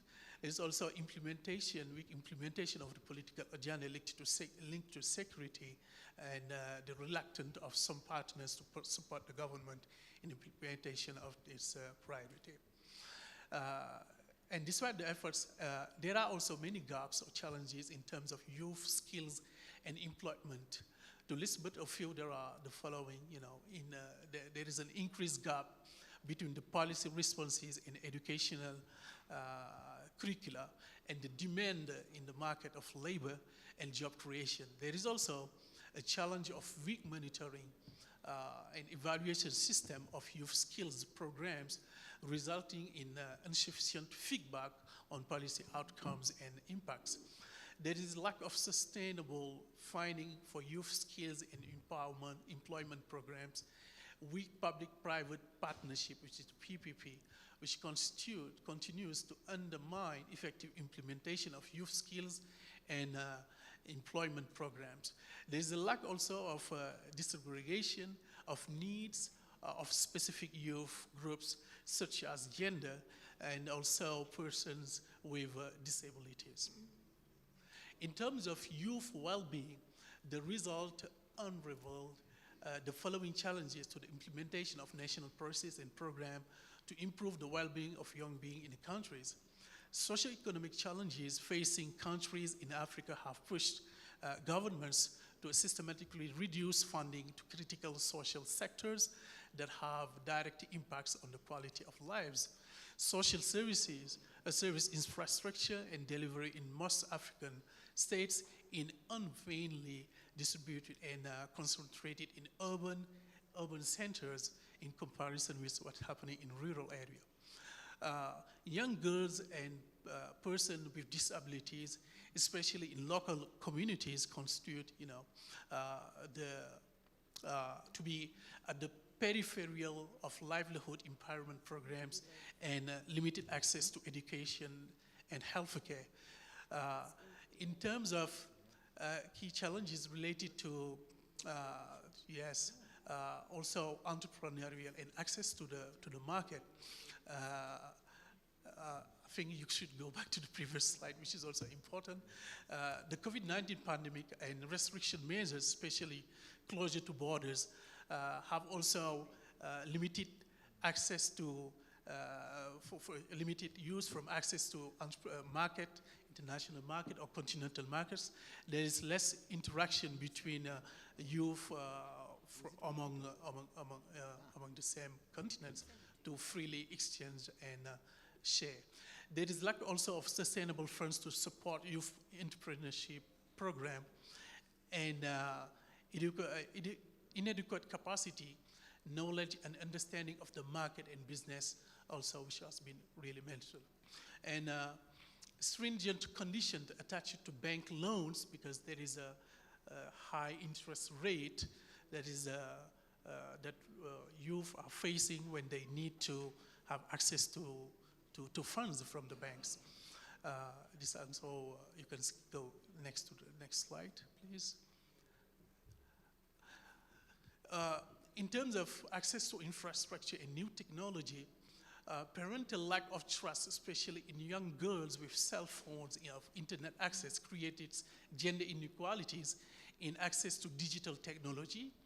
And parents or guardians are concerned that access to mobility devices that facilitate internet also can be used maybe to the prostitution of girls and receiving requests for imitating relationship with boys. This can be viewed as a challenge also related to the access to new technology, which is also misinterpreted sometimes, but we could look at the positive aspect of it as it is a solution for entrepreneurship and initiatives. Limited or lack of ICT education as integral part of educational curricula in many countries also is also very important. Low investment in existing digital literacy programs in university or vocational schools. Many young people not tech savvy, they are born, which is also a challenge. It is also to maximize the use of existing technologies, technology tools. Inadequate technological infrastructure to enhance many young people access to digital skills and training also, which is also important to highlight and to be taken into consideration by policymakers. And there are minimal youth representation in elite political class in Africa, and young people, instead of occupying subaltern space of influencing changes through protest, volunteering, and working grassroots of civil society, joining militia sometimes, gangs in the urban regions, or simply immigrating, irregular immigration, and instead of becoming part of a growing diaspora that seek to help the cause from outside the physical borders of their country. Yes, go next. There are also lots of findings and best practices that need to be developed and replenished as success stories. Despite the ongoing challenges faced in many national youth policies, strategies, and programs of YouthConnekt to Africa member states, there are many findings that have to be proposed. This is where the theme is important. For example, in Mali, we have national youth policies that was developed through a process involving both young people, civil societies, actors, as well as national agencies, firms, and programs, and stakeholders working on youth issues. Young people as beneficiaries and actors are engaged in the consultative process, both in the development of strategies and policy related to governance and the consolidation of peace and security, including the implementation and the monitoring of projects dedicated to youth and dedicated to the consolidation of peace and security. Go next, very quickly. Yes, in Senegal, young people are engaged in peace movement, generally federated by the National Youth Council, which includes ONCAV, Red Cross, the Scouts, and the Gold Scouts. The Scouts and the Guides also, and the Pioneers, which are movements related to peace building. They are peace builders, to be simple. And still there is a little inclusion, which is also something to be taken as a recommendation. There's a little inclusion of level of youth in the decision-making process related to peace and security. This remains a sort of chasse gardée of men of uniforms, mainly for strategic reasons. This is similar to the context of young people also in Mauritania, which has been expressed during our interview guides. Go next. In the case of Uganda, response recognized the existence of national policies to facilitate youth representation in governance and decision-making. They mentioned that in Uganda has institutionalized youth structures in National Youth Council and the committees with representation of the local, country, and national level. What's the way forward in terms of recommendations? States should increase collaboration with RECs and CSOs and the media to engage youth groups in public sensitization to increase knowledge of youth people existing national, regional, and international youth policies and strategies, and strengthen youth people's agency in the implementations. This is related to peace building. States also and agencies should prioritize young women and persons in disabilities in provision of supply to enhance their capacity to participate in leadership in decision-making, in governance and security and peace. Some recommendations related to skills and development, skills development and employment. There is a need for policymakers in different states to review educational system, skills and entrepreneurial and career development programs to meet up with the demands of the employment in different countries. The review of development and implementation of the programs and policies should create adequate space to hasten the agency of young people to ensure the inclusive participation to potential youth policies to enhance effectiveness of programs among those countries. States and development partners also should strengthen public-private sector partnership to support youth skills development, entrepreneurship for sustainable job creation for young people among those countries. Yes, you can skip very quickly. As for policies related to youth well-being, the study recommends that there should be the need for African states to strengthen partnership with development partners to generate resources and improve social infrastructure in rural areas and facilitate access to quality education, healthcare, food, entrepreneurial, and skills training, especially for young people to address the rising disparities between the rural area and the urban state. There is the great disparities that has been noticed between the two sides. Yes, it's okay, yes. As for entrepreneurship and access to market, the study recommends that government should catalyze youth entrepreneurship promotion by reducing barriers and creating a conducive entrepreneurship ecosystem, such as entrepreneurial ecosystem may include human capital, entrepreneurial culture, and supportive networks that interact collaboratively.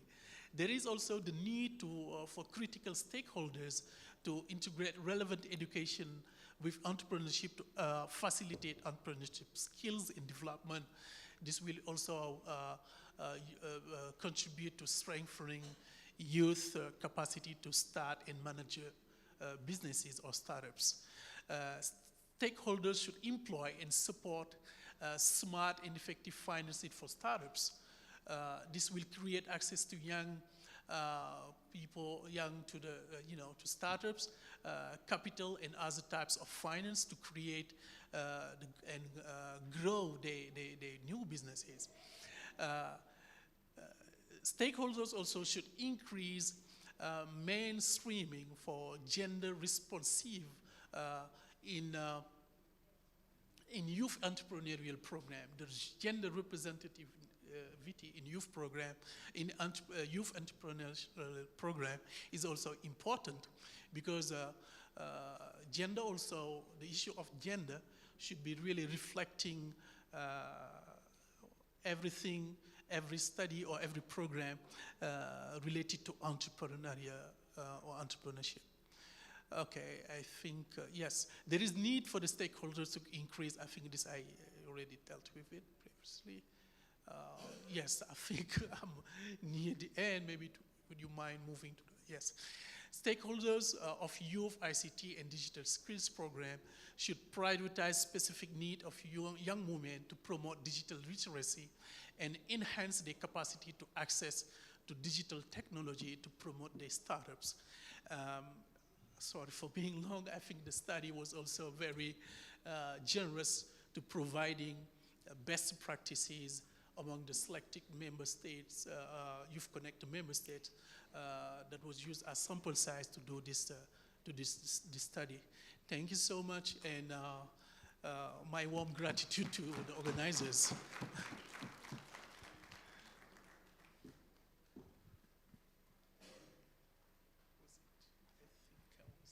Thank you, Dr. Suleiman, and now for the presentation and very elaborate work that you have done.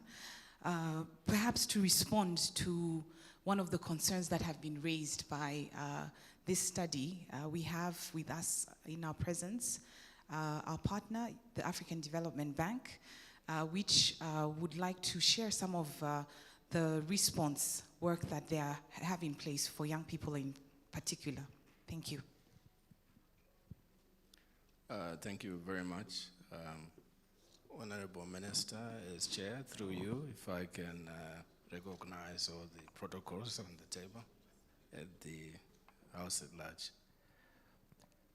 As you know, the Africa Development Bank for over half a century has been your partner. It's your bank. Ministers of Finance are governors of the Africa Development Bank, and therefore we are your premier financial institution in Africa. We have been supporting a lot of projects and operations, both for governments and the private sector, including financial institutions. And when it comes to the issue of youth entrepreneurship in particular, we have come to realize that perhaps the financial architecture as it is has not been structured to support them. So we have initiated a program at the bank, an initiative to support the establishment of youth entrepreneurship investment banks. And these are special financial institutions being established within countries that are willing to work with the bank to come up with very, very specific institutions that address the specific needs of startups through their life cycle all the way to medium enterprises. And our lessons are coming from 4 areas, and let me just share those with you. The first issue that we noticed is that this is an issue that maybe cannot be addressed by projects. Projects by nature are short-term. By nature, they reach very few people, and they come and go. So the issue of access to finance is perhaps not one of those that you can use a project to address. Secondly, it's very difficult to sustain support if you are using a project-based approach. In essence, most projects are highly dependent on donor funding. They are also highly dependent on continuous allocations from national budgets, something that is not so easy to sustain. And so from our lessons, we are beginning to see that whilst all the efforts that are being made are very good, they come short when it comes to scale and sustainability. We also see that in most countries, this issue is really a systemic issue, right? You have to look at the ecosystem, and you really have to address a number of issues to make the ecosystem work for young entrepreneurs. So you need a systemic solution. You therefore need something that's structural and institutional, something that stays in the ecosystem and continuously mobilizes capital and deploys that capital to the actors in the ecosystem to be able to support entrepreneurs through their life cycle. So our lessons are telling us that relying on the financial architecture as it is really failing to deliver the solutions that youth entrepreneurs are expecting. So we have been, as you know, supporting the private sector, including the banks themselves. We have a lot of operations in the private sector. So we have also learned from our own operations that there's need to rethink a better solution for youth entrepreneurs. So in essence, what I'm sharing with you today is that for many of our countries, we need to think through about a different way of addressing the issue of access to finance. We have looked at funds. Many of you have established funds. We have supported also some of those funds. But again, sustaining them from government contributions or donor funding alone has been a challenge. And also even running them in such a way that they attract private sector participation has also been a challenge. And therefore, they have been very limited in terms of impact. So we would like to work with many of you, and we've begun already talking to a lot of you about establishing very, very specific financial institutions that are non-banking in nature, so they will not be competing with the banking sector. They are non-banking, they are non-deposit taking, but their role is to mobilize the capital on a sustainable basis that is required to support actors in the ecosystem to deliver financial services as well as business development services on a sustainable basis to youth entrepreneurs. We had a chat today with some of the entrepreneurs. Some of them receive capital first series. When they need additional capital, it's not available. Some of them cannot even find services that are available in their own country. So the ecosystem is divided. A lot of things are happening in the ecosystem. They are not connected. So such an initiative like YouthConnekt is very critical to really create a picture of what's available, just to start with that. So that entrepreneurs can find what is available, just for starters. And then within that, the issue of access to finance really requires an institutional solution. You can throw as many projects as you can. Believe us, we have supported some of those projects over years, nearly half a century. We can see the impact is just, it's not there, right? It's pockets of success, a few thousands there. If I ask many of you to raise your hand, those that have reached over 1 million entrepreneurs with their access to finance projects, very few hands will go up here. Simply because that problem requires a systemic, scalable, institutional, or structural solution. And our financial institutions, the way they are really not designed for that. Young people still walk in, they are asking for decades of experience from the management staff. They are asking for collateral, and they will continue to do that. That's how they are structured. So you really need to think about a different way of addressing this and make sure that throughout the life cycle, the enterprise life cycle, from startups all the way to medium and large enterprise, you've really organized the right financial products and instruments that target the specific needs of entrepreneurs, right? Trying to adjust the existing banking system, etc., is failed. Let's just agree. We have looked at it ourselves for years and years. We've been supporting banks with letters of credit, etc. Still, they are failing to reach entrepreneurs and provide them with what they need at every stage of the life cycle. So we have started rethinking. So we would love to have bilateral conversations with many of you to really think about how to do this. And in terms of mobilizing capital, we are coming in with everything. As the Africa Development Bank, we have core guarantee partnerships with other DFIs. We have several agreements with other financial institutions. We want to bring all of that into this institution and really capitalize it.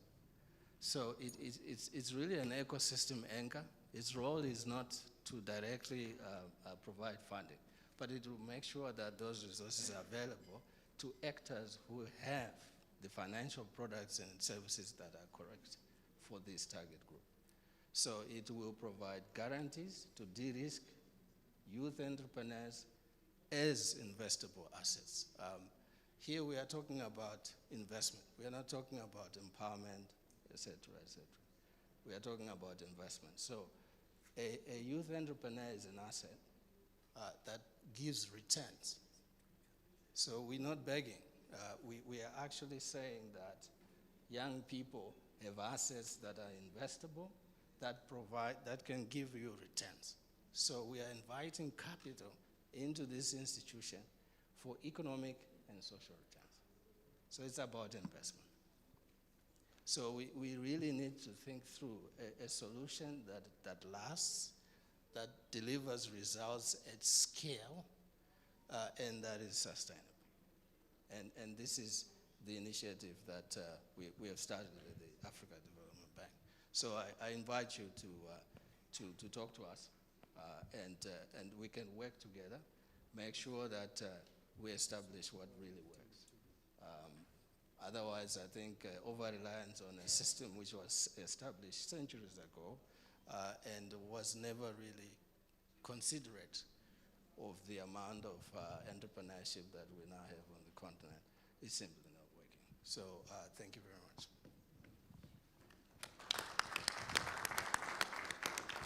Thank you very much, Mr. Tapera Muzira, coordinator of the Jobs for Youth in Africa strategy.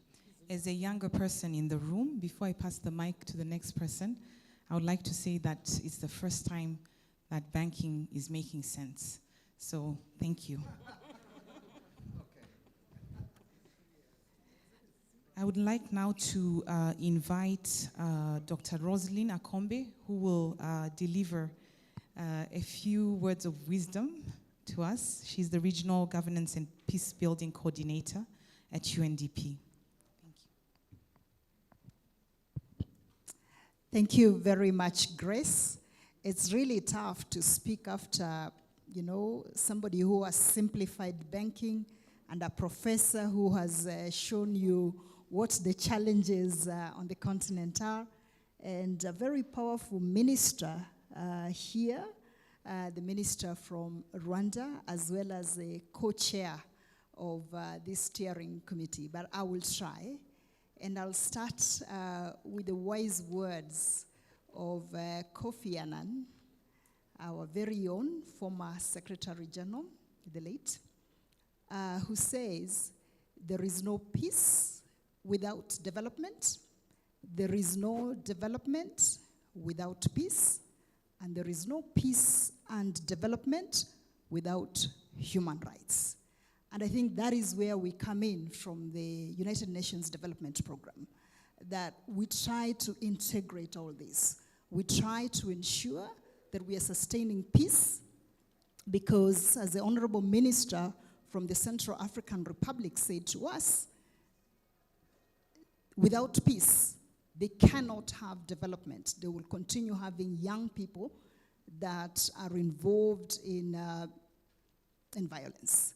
And so what we try to do from UNDP, both at the Regional Service Center and in all the 46 country offices in Africa under the Regional Bureau for Africa, but actually we are looking at it as the African Union, in all the 54 countries where we have a presence, what we try to do is bring all this together.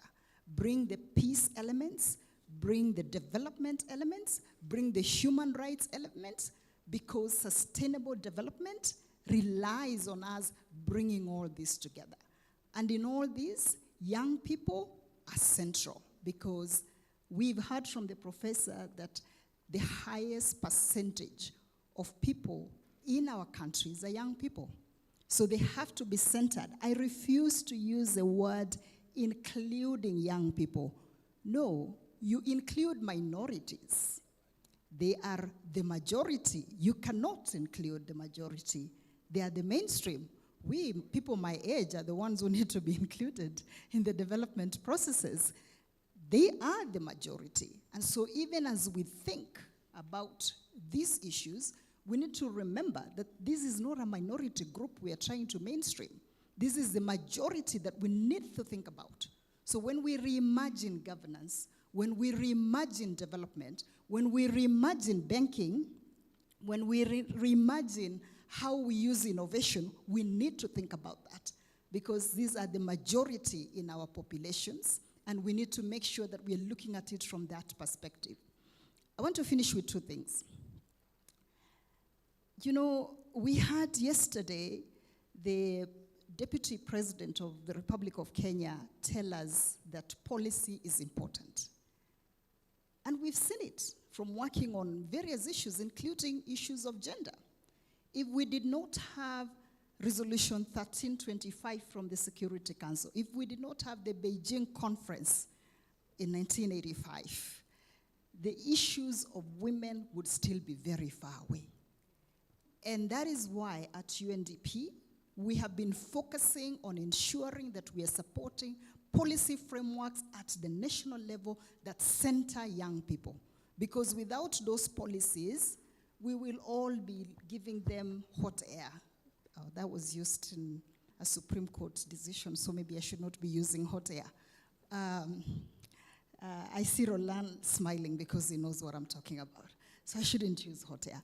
But yes, that policy is important, and that investing in policy is important, and that's what UNDP has been doing, whether at the regional level, where we've seen the Bujumbura Declaration that was adopted on youth, peace, and security by the African Union, whether it's the various national policies that we had all of you ministers talk about today, where UNDP is playing a key role. The second that I want to mention is the importance of ensuring that there are infrastructures of peace. And we've seen it work. We've seen it in Malawi, and I see the Honorable Minister for Malawi there, where we've seen the infrastructures of peace being established with the support of UNDP, and I see our resident representative Shigeki, who's been working very hard in ensuring that those infrastructures of peace that are established include young men and women. You're thinking about the work that we have done in Kenya. And I look here and see my colleague Nirina Kiplagat from our team, the work that has been established with the Uwiano platform that brings young people into engagement in peace processes, in political processes. Looking at or thinking about some of the work that is being done in Eswatini, for instance, of trying to bring young people under the platform of engaging for peace, so that you provide a window of peace that will allow for dialogue to take place. Infrastructures of peace are important platforms. We've seen them succeed, we've seen them work, and there are areas in which by bringing young people to be solutions, then you are doing what the Secretary General of the United Nations has said, you are bringing in the missing piece. So that, as the Minister for Sierra Leone was saying, we are not blaming the young people for the violence, but we are bringing in to be part and parcel of finding lasting avenues for bringing peace in the countries. We've seen that happen in Mali, and we had the Minister talk to us about the initiative that they had, where they had a trail in Mali last year that brings together young people so that they can engage in peaceful processes. So infrastructures of peace are really important. We've seen them succeed, and if we scale them, to use your words from the African Development Bank, if we scale some of these efforts, there is a lot more that we could do. I finish by saying, again, reiterating the words that we had yesterday, that it's not, the youth are not the leaders of the future. They are the leaders of today. Because many of us in this room were never, we were never as sophisticated when we were born with a phone. I started using a laptop at the age of 25. My child started using a phone at the age of 3. They are digital natives. They have a lot of opportunity to bring. They have a lot of energy and innovation to bring. How do we tap that? How do we change that into capital? So they are not begging. It's about investing. We are looking at the investments that they have so that we can capitalize on that to spur the development of this continent. Because we've seen it, it's possible. Nigeria has done it with the Jubilee Fellowship Program. We have seen the work that Ghana has done with the youth. We have seen what Kenya is doing with the youth entrepreneurship work. There's a lot that the continent has done. And I believe that all we need to do is pick some of these things and scale up. And that is what YouthConnekt is doing. And that is what the Honorable Minister of Rwanda and Uli, our phenomenal executive director, have been doing, bringing us together so that we can use the youth connection to scale up all the various things that we are doing at the country level. I thank you very much.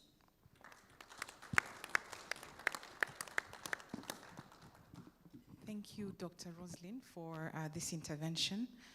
With your permission, Chair and Co-Chair will receive Dr. Naftali for a 3-minute intervention on youth agripreneurship. Thank you very much. I had some slides to present, but I'm not going to do that because of time. And so I'll really hit it in 2 minutes. Just to reinforce what colleagues, especially colleague from FDB has said. I come from the agriculture sector. I work for AGRA, and in the AGRF forum that we had for food systems recently, we invited Honorable Minister Rosemary Mbabazi to be part of it, just to see how we are incorporating the youth into agriculture. So it's important to look at the sectors and which sector brings in jobs for the youth. The study that we did showed that 125,000 young people enter into the job market in Rwanda, and 70% of those are planned for a job, but there's a 30% gap that the government needs to think about. And for the case of Senegal, it was 300,000 young people coming in, and only 50% are taken care of. And so we realized that in our work in an initiative called Generation Africa, that we need to strengthen the ecosystem that supports these young people in their journey into getting the job. And this means that education and research institutions have to be on the table. Business development service providers like incubators and accelerators have to come to the table. Off-takers of produce in agriculture have to include the youth-led businesses into their sourcing plans for raw material. We need to have financial institutions coming to the table so that they can give products that are friendly to the youth. The youth networks have to be there to support. And guess who's in the center of this? The Ministry of Youth.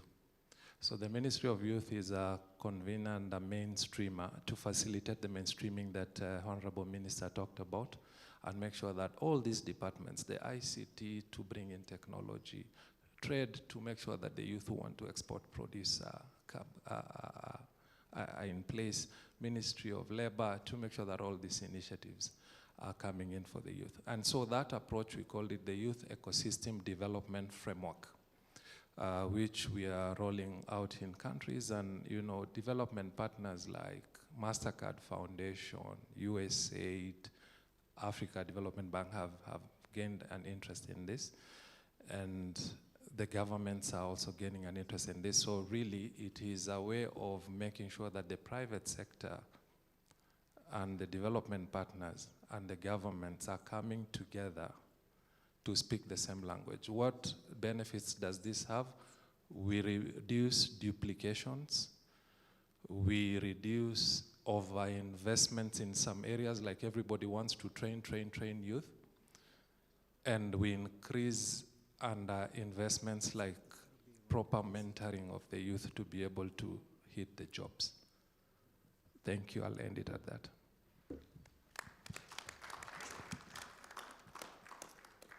Thank you, Dr. Naftali, for your intervention. Very succinct and very insightful. Dear Chair and Co-Chair, I believe we're coming to the end of our meeting, and thank you, Honorable Ministers, for your patience as we went through every item on the agenda. If I may, we will deliver the recommendations of this meeting following this meeting. However, there are a few items that were proposed, including endorsing the YouthConnekt manifesto to the COP27, as was proposed by young people and was presented today by Ms. Alodi Iradukunda on their behalf. Secondly, I would propose that we broaden collaboration with FDB to ensure youth entrepreneurs in national chapters can benefit from this new funding model that offers new prospects. Thirdly, from all of your interventions, provide stronger support to new member states and ensure exchange between chapters for knowledge sharing. And fourth, adopt stronger measures to ensure YouthConnekt national programs are approaching their work informed by data and ensuring less privileged youth, such as those who are not educated, are included in the planning and delivery of the programs. As was mentioned by several of you, ensuring that we are also measuring the work that we are doing and being able to continue to mobilize more support for youth development programs.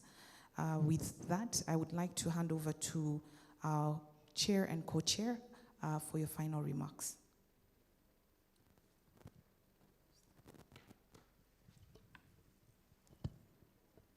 Thank you, moderator, and thank you, Chair, for this, and thank you, honorable ministers. I think this has been one of the most productive I've seen and been part of. So thank you for your time and for sharing your experiences. And thank you as well for, it just brought it the visualization that you don't include the majority in a development process. I think that will stay with me for some time, that these are the majority. So how can we even claim that we want to include them in development? We should do it with them as we move forward. So thank you very much for your time. I will not want to stand between you and Pato ranking and all the delights that we have planned out there for you. So I'll hand over to the chair. Okay, thank you very much. Can we give a round of applause to moderator for managing for managing all this in the shortest time. I think there was a lot of content. Thank you, my co-chair, and Ms. Uli, for coordinating all this work and different aspects, especially this forum. I thank our co-chair, Ms. Ahuna Ziakonwa, the Regional Director for Africa for UNDP, for her commitment. You can see she was not able to be here, but still, she had us to spare a minute to speak to us through a video recorded message. I really want to convey our appreciation to our partner UNDP in implementing this program. And if you can see the way you're sitting, even you're like twins, the ministers and UNDP, the ministers and UNDP. So they're twins who are together in this journey of empowering our young people. We appreciate also the presentation from the Regional Service Center UNDP, Dr. Rosrin. That was very inspirational. AGRF, thank you for the presentation. I think we need that document of the ecosystem to share with colleagues, because this is a sector that we can get more jobs in the whole value chain. And it can be possible that we can empower young people and get jobs from this agriculture, which is a bedrock or the backbone of our economies. Also want to appreciate FDB. I don't want to comment on what Grace said. It is the first time that you're making relevance to the young people. And I think we need to work together going forward and see how can we tailor our support to the young people, the young entrepreneurs, depending on our realities. As I conclude as well, I don't want to be between you and the entertainment this evening. To relax and shed off this stress, I want to appreciate also our leaders, our heads of state who managed to participate in our forum, our President of the Republic of Rwanda, His Excellency the President of the Republic of Senegal, His Excellency the President of the Republic of Namibia, and also the message which was sent through the Honorable Minister of Guinea-Bissau, from His Excellency the President of Guinea-Bissau. The message he sent to our young people, including also this morning, the session we had with our First Lady and the President of the Republic of Rwanda, the First Lady of the government of Rwanda. And I really want to appreciate, all this is a demonstration that when leaders make it happen, it works. When we leaders in this building, this room, decide to make it work, it can work. Especially that part of, I think AGRF representative ended with it when he said that it is us who could be the conveners. We have to go to the Ministry of Agriculture. What are the opportunities for the young people? We have to go to the Ministry of Trade. We have to go to the Ministry of Education. We have more young people who have not gone to school. What do we do for them? It is not, they have many things that are challenging them that they have to look for. And it is our duty to go and look in the Ministry of Environment. How do we conserve the environment? What projects do they have? Most of the time, these ministries have a lot of resources than us. Every time I meet with colleagues, they say, how much money do you have? We don't. We don't, but we follow where money goes. So we have to make sure that we follow and we make sure, Ministry of Trade, you have projects of cross-border. How can we integrate young people? Ministry of Infrastructure, you have projects in road maintenance, in electricity, rural electrification. We have young people. We connect them. So otherwise, they will never have time for us, and we keep on complaining we have no resources. The resources of our country is the resources for the young people. And we can utilize that by engaging them, and we become the link for them. I know I'm speaking to the converted, and you're already doing an amazing job. But we want to learn from each other every time, probably from what the book Ms. Uli mentioned, that we are going to be sharing and say what is happening here. I don't have to scratch my head and look for solutions. When I have brothers and sisters that we are seated on the same table, facing the same problem every day of unemployment, of drug abuse, of teenage pregnancies and all that, how did you solve it? We can be talking to each other, and I learn from you, I implement, you learn from us, you implement, and we solve the problem. When the problem of Africa is not sorted out, we're not doing any justice to our young people, but even to ourselves. So when your neighbor is doing well, you also do well. So that's even we facilitate the cross-border and in continental free trade area. I want to thank you immensely for this time.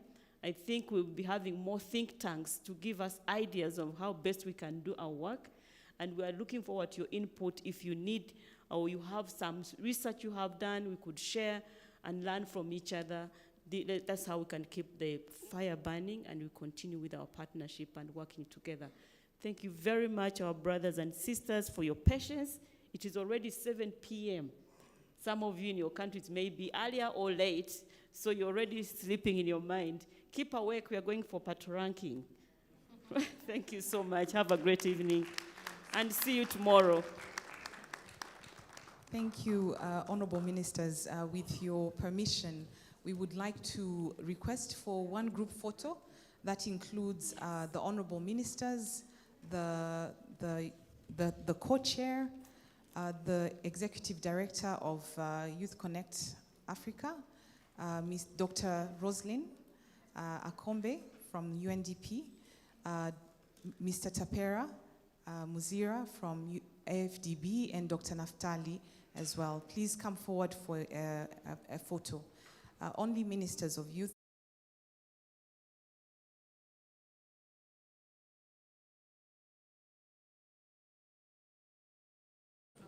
And one more announcement. Tea and coffee are being served as you exit, so we have some refreshments for you. Thank you.